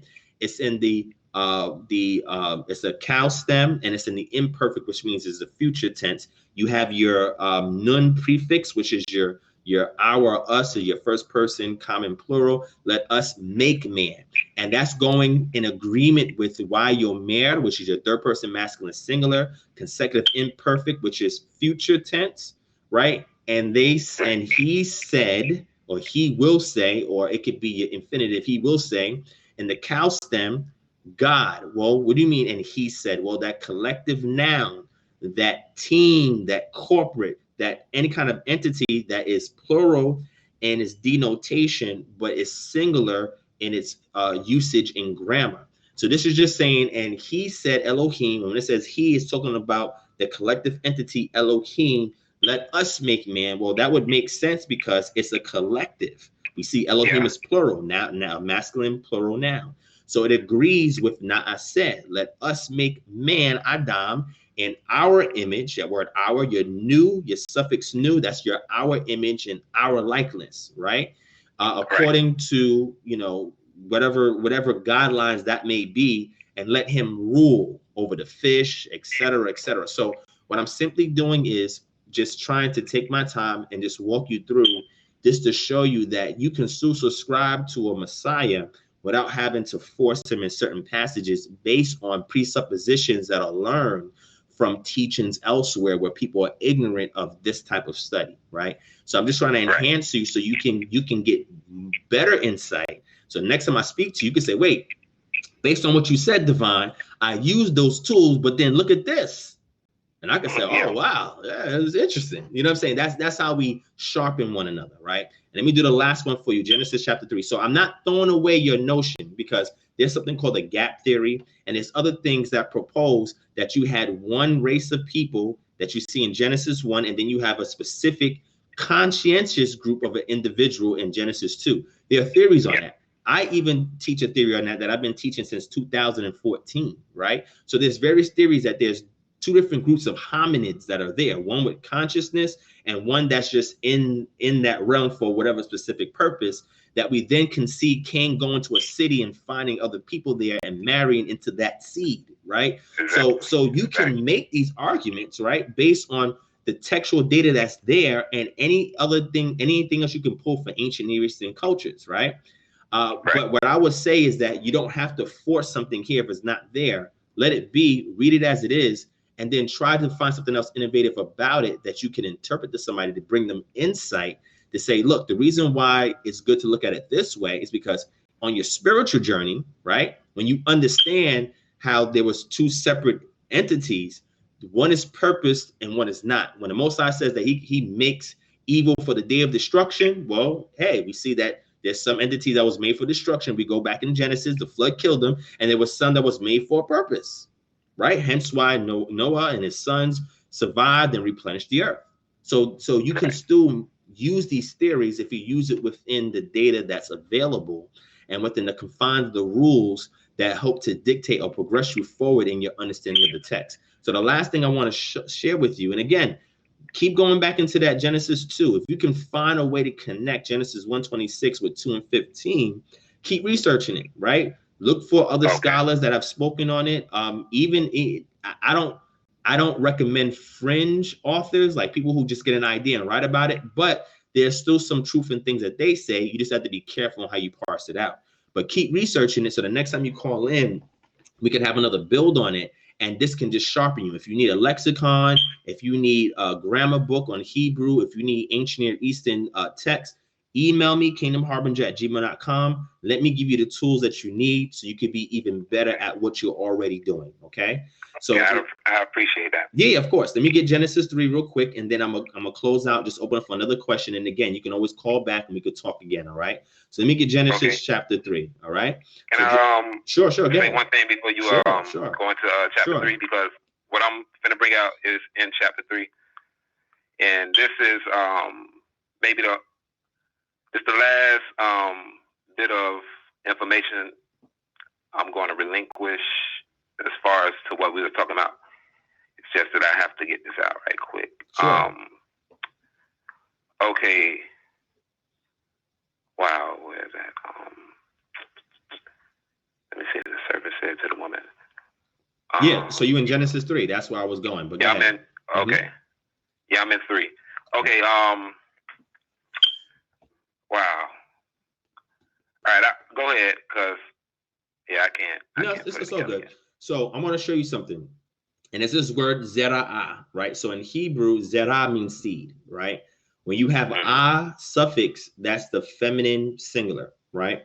For the word seed, which means it can mean her seed, right?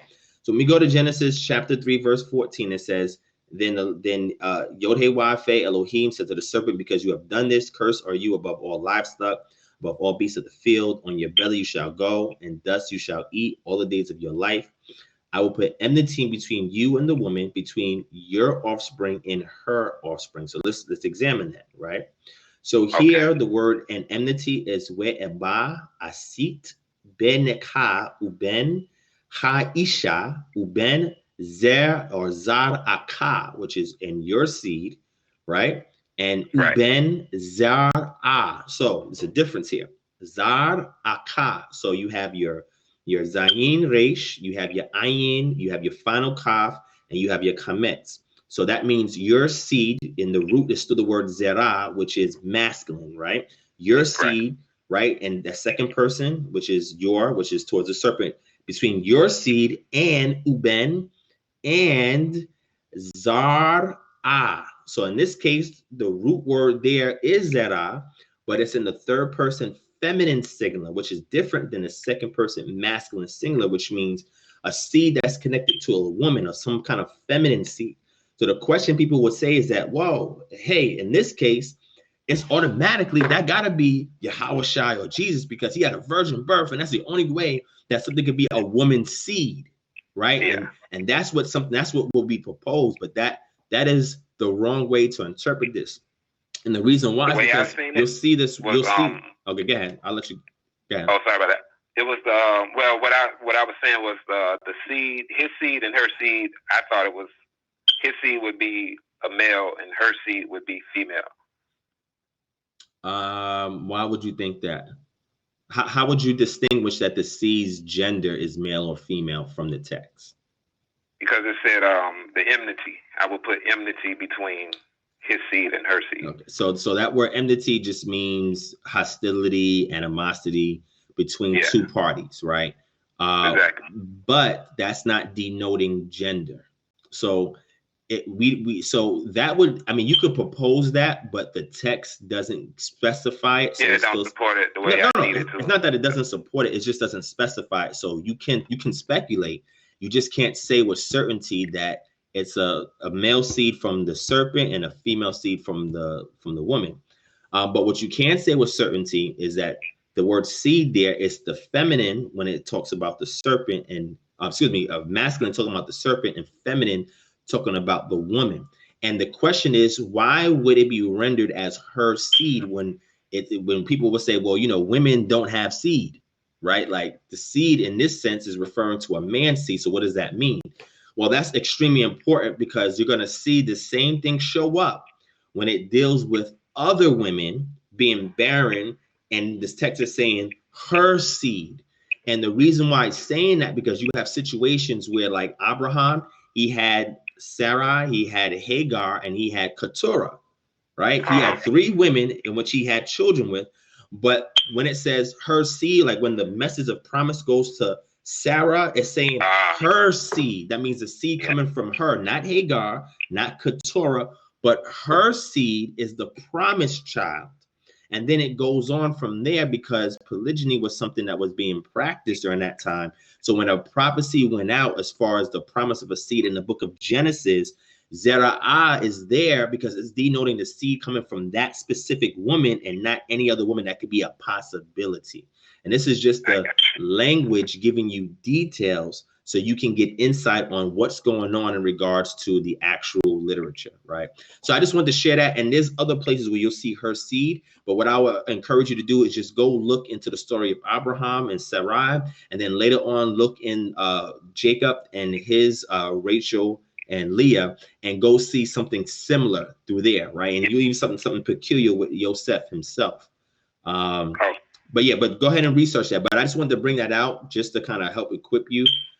Go back and look every place in the book of Genesis where the word Zarah is there, which is Zera'ah or Zerah, which is her seed, and find the places where you find that at and see how that rendering correct. Because remember, Zerah is a masculine noun, but it's made feminine. And go and look at it and say, well, why would the writer make it feminine? Oh, so you're saying in this case, the promised child, when the prophecy came to Sarah, was her seed. That means what will be birthed through her would be, okay. And just like with Eve. Now, you could say, if we're using that same protocol or the same methodology to interpret what's going on with Sarah, could it be possible that there was other women around that Adam could have had children with?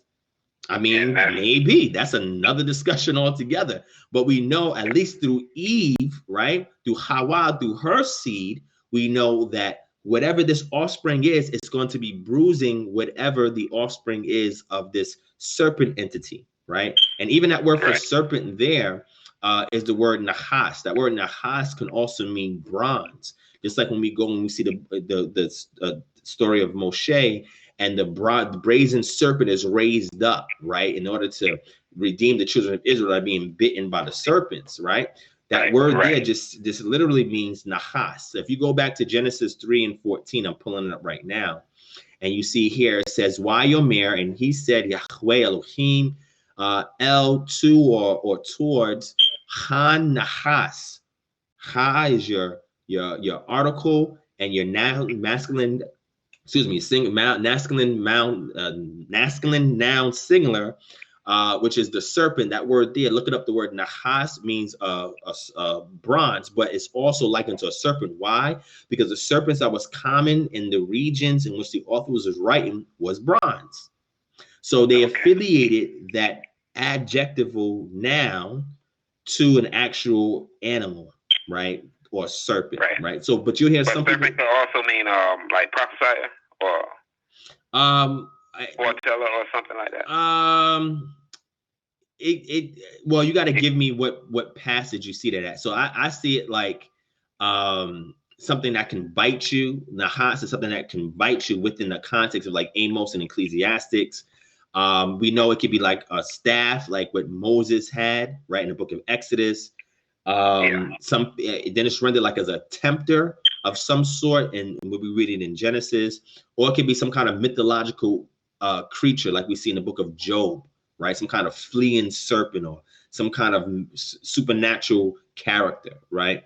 And you also see that word, a cognate of that word in Aramaic and Arabic that are used in other contexts that's referring to some kind of supernatural serpent character, right?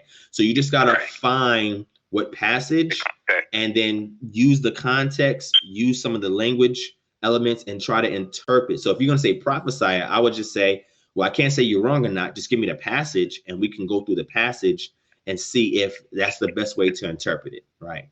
So these are just analytical or methodological tools or approaches that I take when I analyze the text. I try to do it carefully because I don't want any of my beliefs to interpret what I'm reading. I just want to read the text as it is and just accept it for what it is, whether I believe it or not, right? And then over time, I'll beat myself into accepting it and then I'll just go with it. So that's why I say that, because at one point in time, I did subscribe to the Aleph Tav doctrine. And they subscribe to this is Jesus or Yahweh Shah, Yeshua in the Old Testament.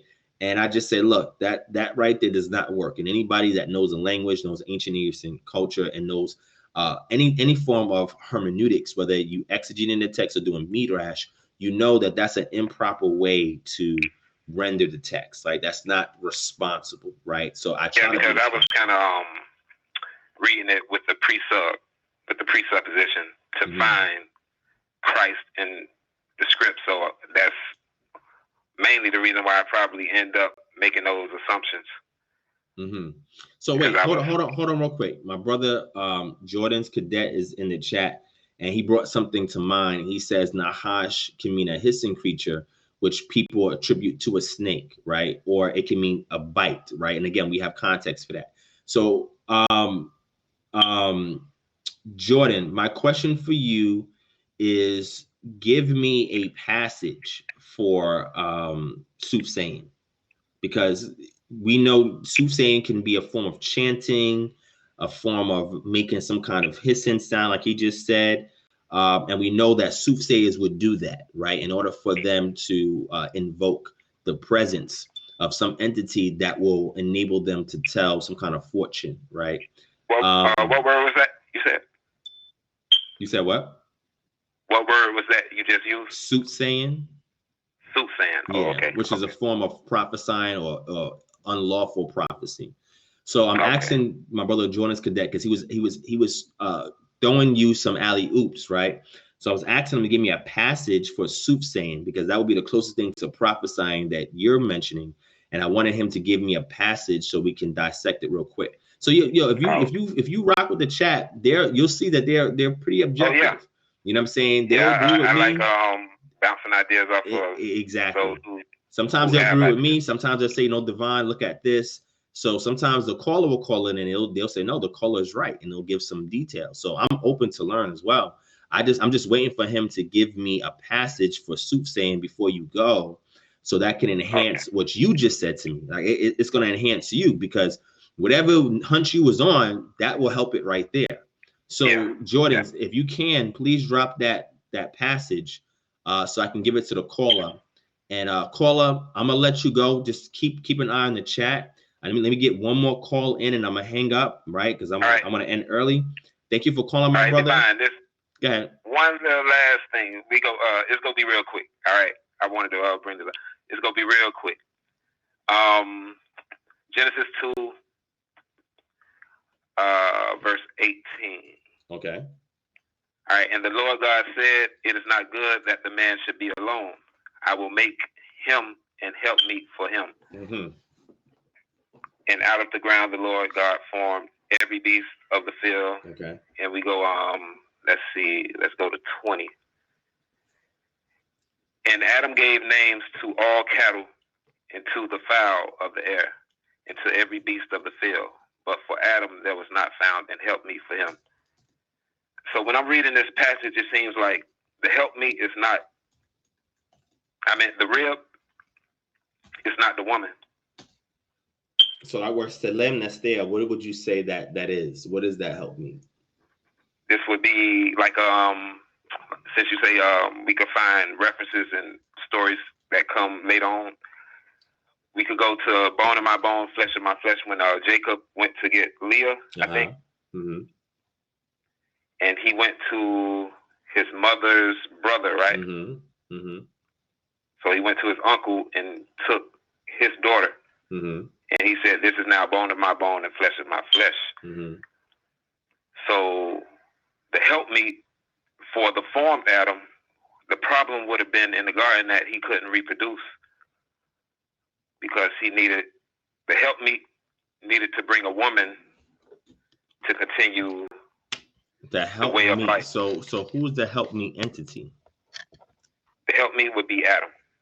So Adam is the helpmeet for the man.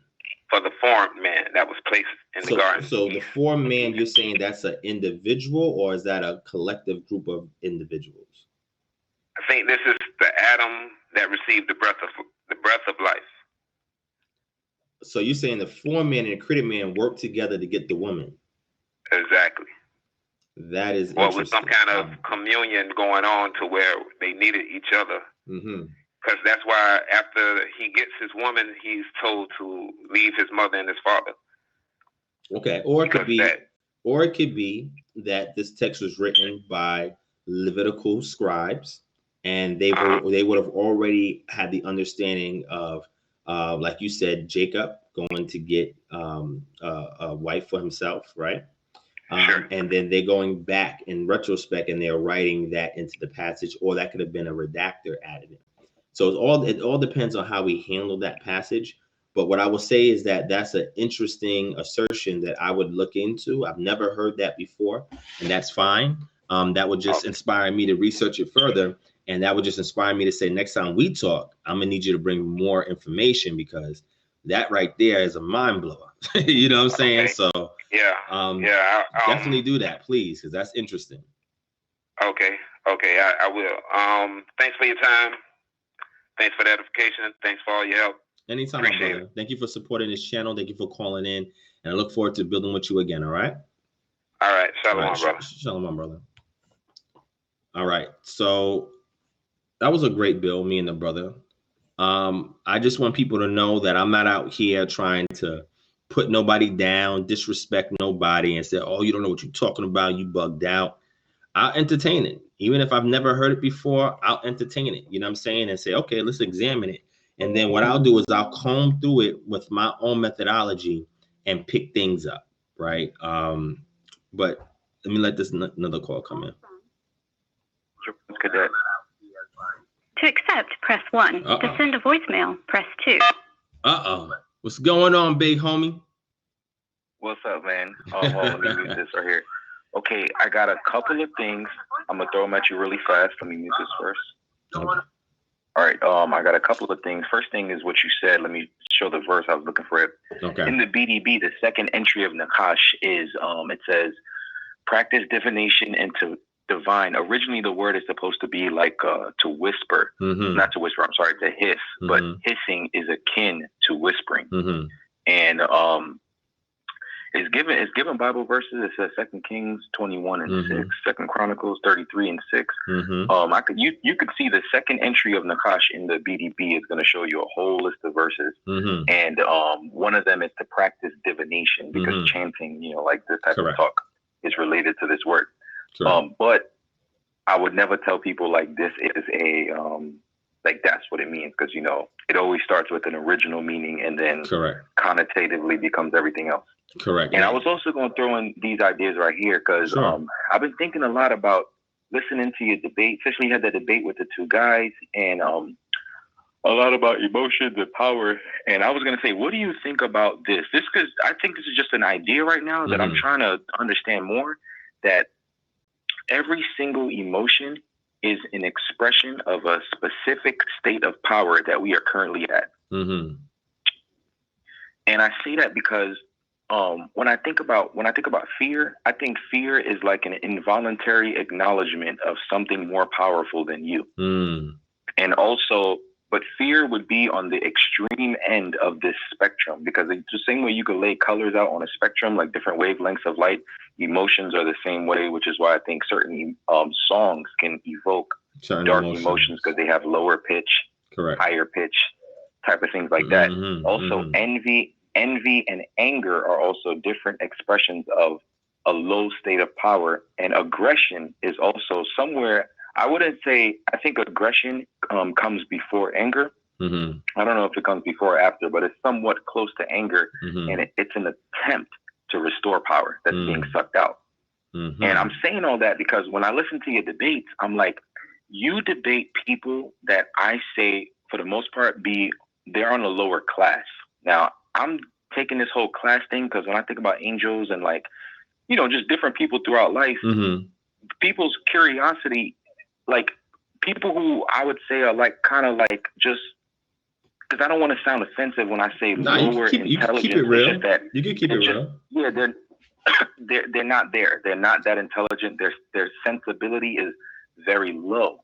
And when it comes to like the reward center, I was reading a lot about that, about the brain and Christianity. Like when the last brother was, you know, like a lot of people make that mistake with believing that they see Christ in the Old Testament. And I think what we're doing is we're just trying to fortify our already established reward in our brain, because Christianity does this marvelous thing of giving people a false sense of empowerment. And somehow, some way, like we feel like a stronger way towards seeing someone as a victim than seeing someone as a hero. And I'm saying all this because as I'm just thinking about even like the curses and the blessings, that even could be said like a disadvantage or an advantage or a power loss or a power gain.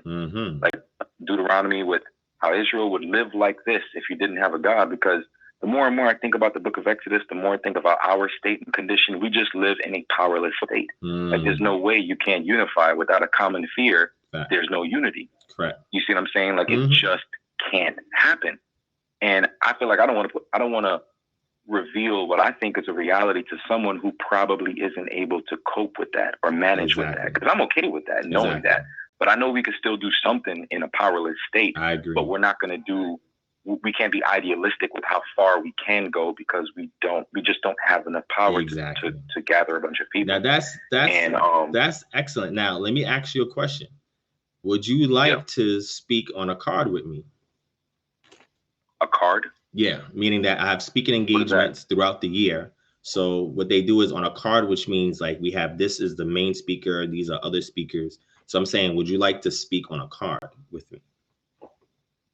I still don't understand what that is. So I'll do a speaking engagement, right? And then there's other speakers besides me. And I'm saying, would you like to be one of those speakers? So a card is like an engagement or a speaking event or something like that. That happens before the main speaker? Yeah. What would the speech be about?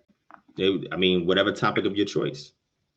So I'm saying, would you like, and I say that because you've called in a lot and you've interfaced with me a lot, and I like the way you think, and I like how you present a lot of information, right? So what I'm saying is, I would like for you to headline a speaking engagement with me, so that way you can give a lecture on some of the things that you share.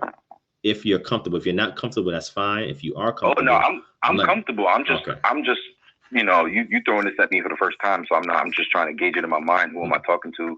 How complete does it have to be? And no, it's okay. I mean, you'll have more than enough time. You have several months before, you know, you'll be asked to speak. But what I'm saying, I would want to, because I'm just trying to show that, you know, like it's okay. I feel like even with the last brother it's okay, because for the longest I have been, you know, going through this feeling where it's like what you do is very good, but for a lot of people that are not ready, like a lot of people they are not able to face higher criticism, because it's the power dynamic. You are putting them in a position where they are unable to do anything, and they don't like that feeling. No one wants to feel this way, but the only way to grow is to feel this way, and to feel this way constantly. Exactly. And like, so it's like you got to get comfortable being uncomfortable. There you go. And it forces you to innovate. It forces you to innovate. It forces you to explore new ideas,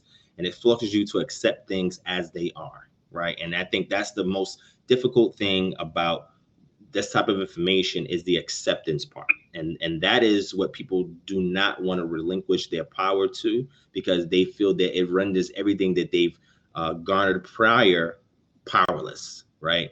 And they don't want to add to that. They don't want to get to that next phase. But go ahead. Because I've been my fascination really has a lot to do with the brain and memory and learning, and because we have to learn biblical Hebrew. It's more urgent than people think. But I'm like, okay, in the past I was prideful, but now I'm humble and realizing they're not going to teach themselves. So I have to figure out how to come up with something to make it easier for people to learn, because I don't always want to come off like, oh, I know what I'm talking about. But learning Hebrew makes a difference. It makes it a lot easier to understand. Like the word Job, means hated. Some may say it means enemy, but it's just like murder, suicide. It's like hating is hating is the verb, and enemy is like the noun. Correct. But it's like the same word. Correct. It's just a different inflection. Correct. So it's like, that's why I say in the New Testament, he who hate his brother is a murderer, because the ultimate goal of what you hate is to destroy it. Exactly. I'm like, a lot of things clicking at one time.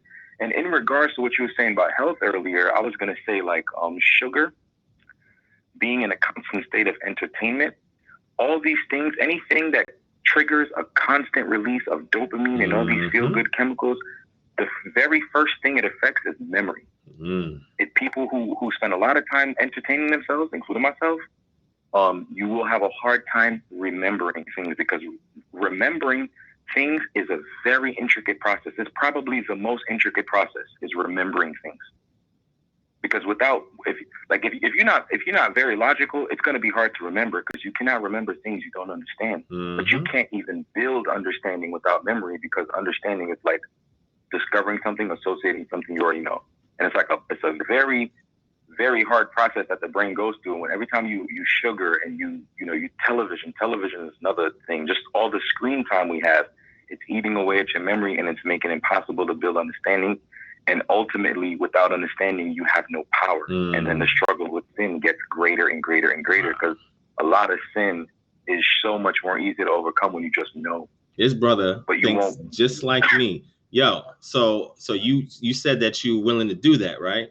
Because I want to hear you. I want to hear you get busy, man. Because I love the way you think, my brother. You know what I'm saying? And there's not a lot of people that I would say I would lot to open up a ticket with me, but I would love to see you put a presentation together and break this stuff down, man. This is very powerful stuff. You know what I'm saying? And you articulate it very well. You know what I'm saying? So just keep on the lookout for that. Email me, send me an email on it, and I'll try to figure out which event, so if it's something out of town, where you live at? What city, state? Houston. Oh, I'll be in Houston this year. I'll be in Houston in April, I think. I'll be in Houston. I'll be in Dallas next month. I'll be in Houston, I think, in April. And that's the setup KHM out there. But to have an event, if I have to fly you out, we'll pay for everything, right? We'll pay for your flight, we'll pay for your hotel, and all you got to do is just come prepared with your message, your lecture, and you'll be given an hour 15 minutes to just disseminate whatever you need to. And I would love it to be on the stuff that you just said tonight. I think that's powerful, and I would pay to listen to you speak. And I don't say that often. There's only a handful of people I'll say that about, but I think you are, and I say that because every time you call, every time you leave input, it's always thoughtful, right? It's always, you put a lot of thought into it, and you really have a very high analytical mindset when it comes to the things that you convey, right? And I think the best thing to do is just to find a way to take information like that, and I struggle with that myself, and put it into bite-sized pieces so that people can, their palates can absorb it, right? Because sometimes it could be PowerPoint. Correct. And sometimes, their palates may not be textured enough to absorb it, but we have to find ways to do it, or at least have it recorded so people can always go back to it as a point of reference. So just keep that in mind. You're in Houston. I'm gonna figure out in my speaking schedule what month. I'm gonna give you at least 2-3 months in advance. It'll probably more than likely be the end of the summer or sometime in the summer. But I'll let you know at least 3 months in advance, and you can come out and just say that, because that's powerful, my brother. All right. So I want to thank you, my brother, for always giving good feedback, always calling and challenging with the things that you say. And like I said, I'm gonna put you on to a speaking engagement and let you put this out before the world. All right. All right. One last idea. Yes, sir. That I was thinking of entertaining is because I think like a lot of us, when we think Garden of Eden, we think snake. And the reason why I emphasize Nakash, mean hissing serpent, I was thinking, what would you think if I suggested that serpent is what we call an alien today, and that to curse to eat dust all the days of their lives means that they would have to live underground? I mean, I would say that would be a very insightful interpretation, because I've heard it before. And an individual that I know, well, two individuals I know that are real good with ancient Near Eastern culture and languages, they also proposed something like that. And at first I was like, what? And then they showed it to me by looking at other sister cultures and cognates of the word used in Arabic and other places. And I was like, wow, that's interesting. So I never said, no, that's wrong. I would say that is a very interesting position, and I would love somebody to actually flesh it out, right, in a paper or in a lecture, so that people can look at it and they can see what kind of conclusions that they grasp from that. So I wouldn't say that is anything far-fetched at all when you understand ancient Near Eastern culture, right? So the reason why I say that is because I'm guilty too, where I feel like in the beginning of this walk, I was like, we read in the scriptures and we automatically just put this here and put that there. And I think something bigger is being expressed to us. And we have to almost humbly say, we have to humbly investigate what's being said. I say that because a lot of times Christians be like, oh, well, Satan, that's Satan. And it's like, yeah, but it says serpent, and then the serpent is cursed for what it does. Like, it's the wisest animal. Like, we can't say it like that, because remember, there's more to the story. Correct. It was just saying it's Satan, because then why would the serpent be cursed if it was Satan? And then how wise is this serpent if it's working on behalf of something? How smart is something like that is? Correct. So I'm just saying maybe. Huh? No, I said they don't see the hidden hand and what's going on. Yeah, like the misinterpretation of certain verses, I feel like leave us completely disconnected to the other things that we try to explain, like giants and this and that, like everything that could relate to this. If it's not already destroyed by someone that don't believe, we are already destroying it by trying to reinforce what already makes us feel the most empowered, which is right. Correct. And that's why dogma and presuppositions is a danger to interpretation of culture, right? And you have to let the native culture that designed the literature and that's left behind the material culture, use them and the way that they convey ideas and stuff, use them as the interpretive force behind understanding this information within the context in which they wrote it and why they wrote it, right? And I think what happens is in Judeo-Christian understanding, we turn everything into a religion. And when you do that, you are confined to how you can interpret things. And that's dangerous, right? So when we do more lectures and lessons and information on these level things, I think people can better, and people get comfortable with it. I think then we can go and explore other areas that's been untapped. And that's what I've been trying to do for maybe the past 5 years, is try to introduce something innovative or something that may seem slightly off, but it's only off to people who are untrained, right? So the people who are trained, they see it and like, oh, I see what direction you're going.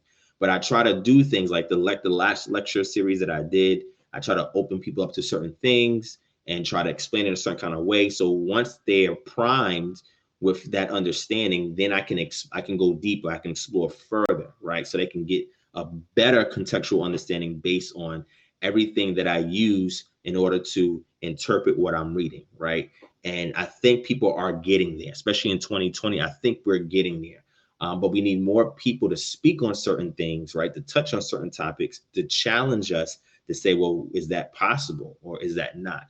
And I'm willing to give people the platform to speak on that so we can get pushed into that direction, because so many other communities are miles ahead of us, right? In this race, they're miles ahead of us simply because we have been stuck in a construct that was created to withhold us from obtaining something more. And because we get comfortable in there, we get laxed in there, we really, I call it the sweet spot. if you want to call it Like, the sweet spot. We find the sweet spot. You know what I'm saying? We don't I want to was budge in there from too. it. You stuck. Yeah. And you content. Correct. And I think that we have to continue to shake the foundation to break ground so people can see that there's more to meets the eye. You know what I'm saying? And we're going to get there over time. So again, my brother, thank you so much. Stay in touch with me. Like I said, I love everything that you have to say, and we can always build on that. And like I said, I'm going to get you out to a speaking engagement. So just put together a lecture or PowerPoint or whatever. You got enough time right now that I'm telling you. So that way, when it's time to go, you can just come and present it. All right? Yes, sir. All right, my brother. Much love to you, man. All right, man. All right, shalom. Yeah, that's my brother Jordan's cadet right there, man. That's a deep brother, man. That every time my brother says something or asks me a question or something like that, I always try to be on top of my game because my brother know what he's talking about. But yeah, I'm gonna have him. I'm a headline a speaking engagement. I'm gonna have 2-3 other speakers, and then I'll bring the brother out so he can do his lesson on that. Or To accept, press 1. To send a voicemail, press 2. okay. This is gonna be the last one. To accept. My brother Derayahu. Shalom, my brother. We got a few more minutes before we close out. Okay, no doubt. Peace and blessings, my brother. How you doing, man? How you feeling? I'm doing good, my brother. I'm doing good. Thank you so much for your participation earlier, man. I'm on the road to recovery, so I can't complain. I'm here with y'all. Y'all always make it fun for me. So just, the floor is yours, man. What's going on, my brother? Okay, I appreciate that. I just have a few comments on your lecture, on your 4-part series that you did, entitled Yohe Wahe. 3 of a kind or one the same. Mm-hmm. I think it's the title, right? Mm-hmm. And I think it was part 2, in which we were speaking on the Tower of Babel Steel, right? Correct. Tower of Babel Stele. Uh-huh. Okay. I want to ask a question, and I want to then afterwards, I want to make a comment, right? Okay. In the second part, right? In which you brought it up, and according to that, and the commentary that you had brought up and expounded upon, what was the number of years that had went into the reconstruction of the Tower of Babel, and what sources were used or were quoted in the commentary? So you said what sources was used to give how many years it took to build it, you said? Not to build it, to end the reconstruction, according to the commentary. And so you want me to bring it up and we can go over it? Oh, you can, but I was asking that for a reason. Hence I was asking the question, and the reason why I asked for that because I want to add one more source that that those scholars didn't really consider. Sure, put it out. The Book of Jubilees. Mm-hmm. Chapter 10 and verses 21. Okay. About the whole story, in regards to Tower of Babel, is from chapter 10, verses 18 through 26. Okay. And if I'm not mistaken, in the commentary, the 4 sources that were listed was one, the actual stele itself, mm-hmm. Exclusive source of the Bible, and I think it was heraldry source, right? Mm-hmm. And I just want to add one more, because in the commentary, I think it brought up that that it was exactly 43 years, and it was exactly 43 years in its reconstruction, right? When we're talking about the last reconstruction on it that was done by during the Neo-Babylonian period. Right. By Nebuchadnezzar, if I'm not mistaken. Mm-hmm. I want to read this passage. This verse real quick from the Book of Jubilees. Okay. Was quotes the same exact number. I'll read to you. The chapter 10, verse 21. Mm-hmm. And it reads, and they built it, referring to the Tower of Babel. 43 years they were building it. Mm-hmm. And then, it goes into its width, its length, its circumference, etc., so on and so forth. So,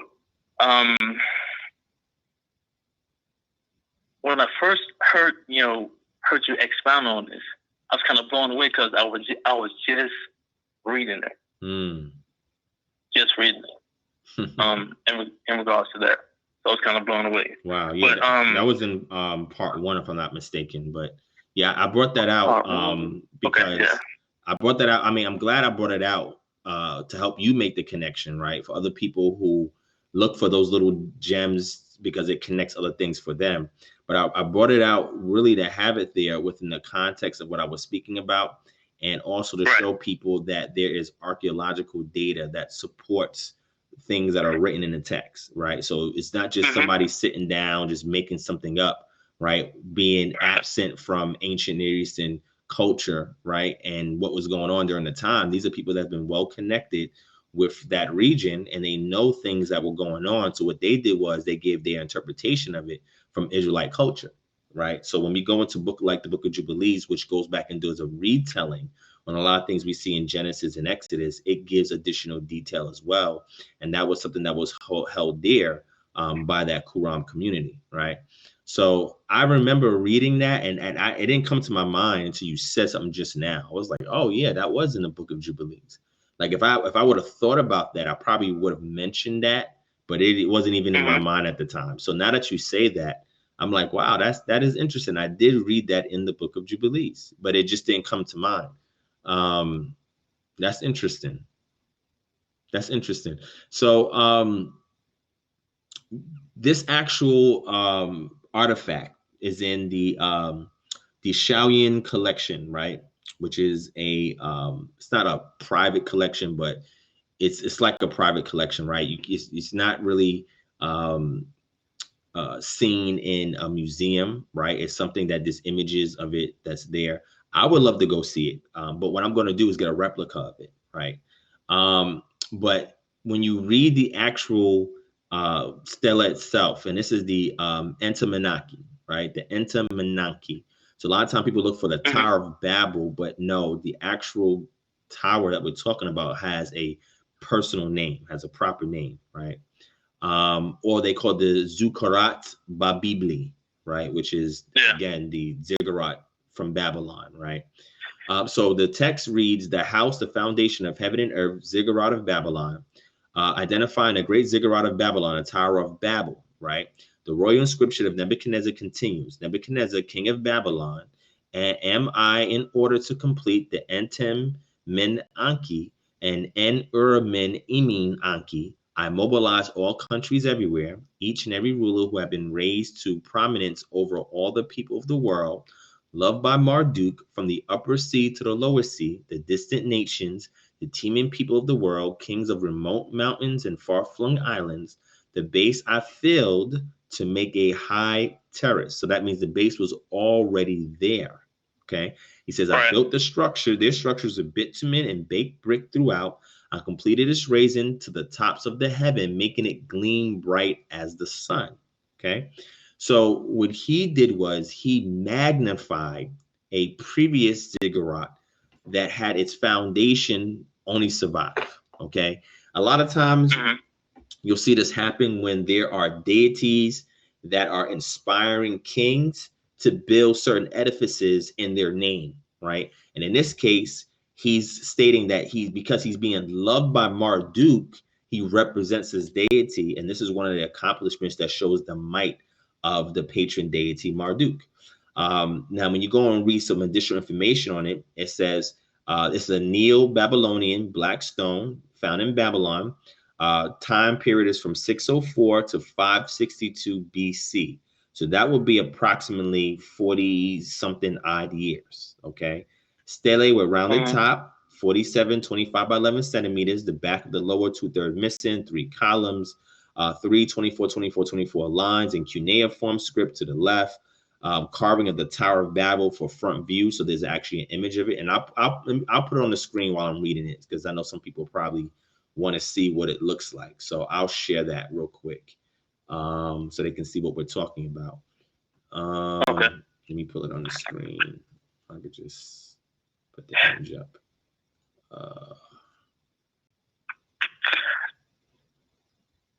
And the 4-part series, it opened my eyes up to a lot of to a new idea that I didn't really consider before. Because I'm not as astute in ancient and Eastern cultures, right? Especially social cultures. Well, you are astute when it comes to Israelite culture, so that validates you. You know what I'm saying? So you know something. Yeah, you know what I'm saying? Yeah. And I'm working on it. It's a work in progress.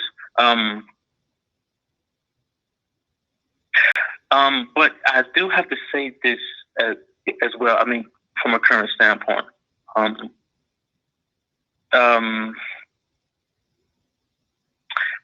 in regards to the divine counsel, as how you presented in the 4-part series, I don't, as of right now, wasn't still looking into it. I don't necessarily see it as how it's been put forth in the Ugaritic literature. Understood. And I wouldn't really expect anybody who subscribes to Israelite culture to, right? So I understand that. And the reason why I said it is because I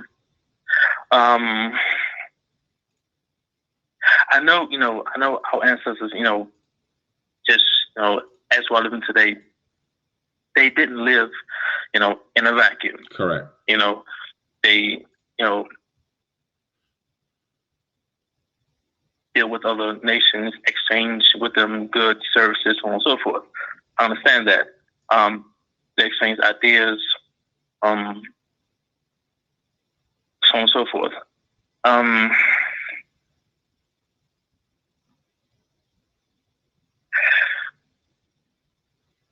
Currently, how I'm seeing Israelite culture is how you sometimes put it as referring to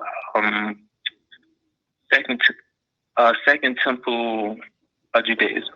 Yeah, that's I call Second Temple Judaism post-exilic Israelite culture, and I don't say that as in a derogatory sense.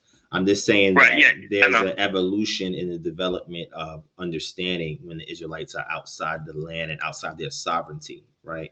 After their ancestors broke the commandments, after they've been spewed out the land, there's a lot of trauma that occurs that they have to recoup from, and then they have to unify the nation or the community again, right? So you have this revolution that occurs, but that doesn't mean nothing in that is original. It just means that there's been developments since certain traumatic incidences have occurred that they had to cope with, and they had to develop a new application of things because they're no longer in their sovereignty, right? So there's a new development in understanding and application, etc. Okay.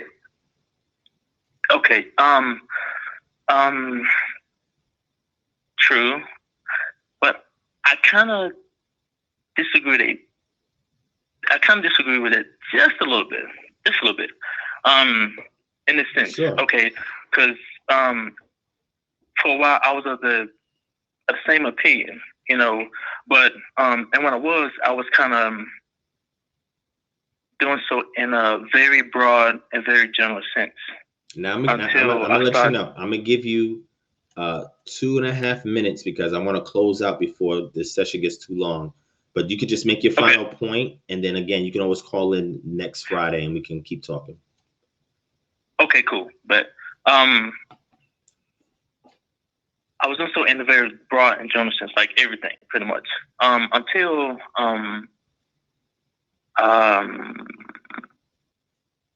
years before, years prior, while I was reading through the book of Ezekiel, chapters 40 to 48, especially chapter 44, right?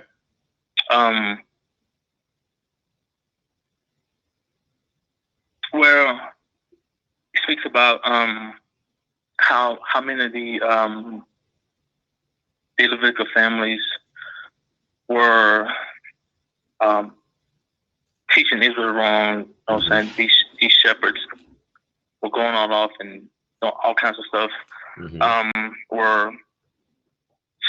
Were servicing the people before the idols at these different shrines, so on and so forth. And it was one family that was chosen out and selected to be from which all high priests from 573 BCE via Ezekiel chapter 40, verses 1 and 2, how to come from. Who are to teach Israel, the difference between clean and unclean, who ones are the safeguards of the rules and instructions for the holidays and the Sabbaths, the judges, etc. Because of that loyalty, when our ancestors were going astray from God, and being in the post-exilic, not post-exilic, but the pre-exilic period. And when I read that, I'm thinking, okay, it wasn't all Israel was going astray from the commandments, so on and so forth. The majority, yes, but not all. If it was, then I agree with that. I agree with that. Yeah. So on that note,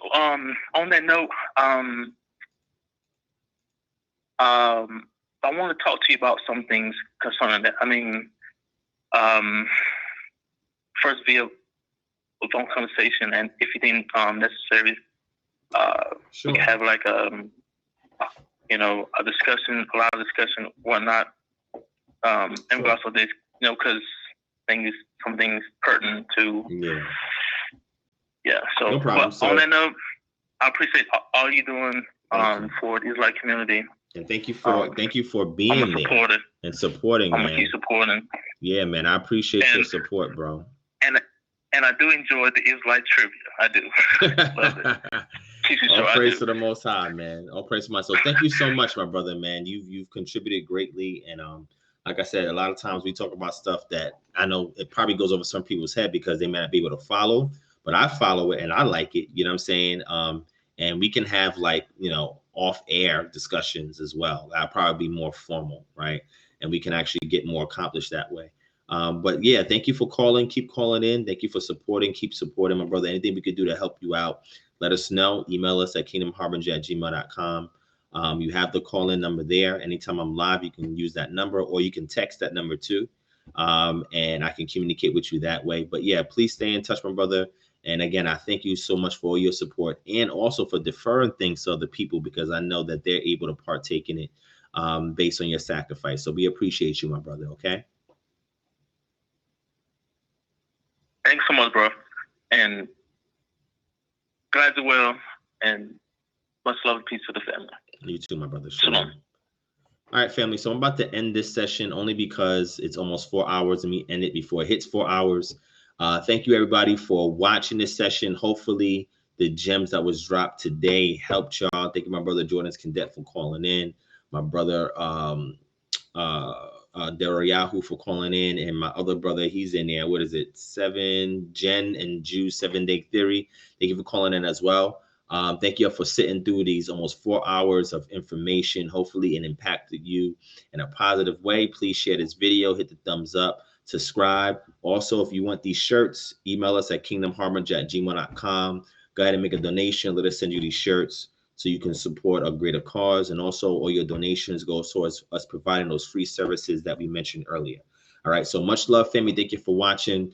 Stay tuned for next Friday's Freestyle Friday session. Our next broadcast, we got another $25 giveaway that we're doing. You don't want to miss that. Sign up for our Patreon, www.patreon.com/DivineProspect, and get into this casting lots and get into this biblical Hebrew package giveaways, and also the pay your bill giveaway. All right, get eligible. All right, so much love, family. Look forward to speaking to you again.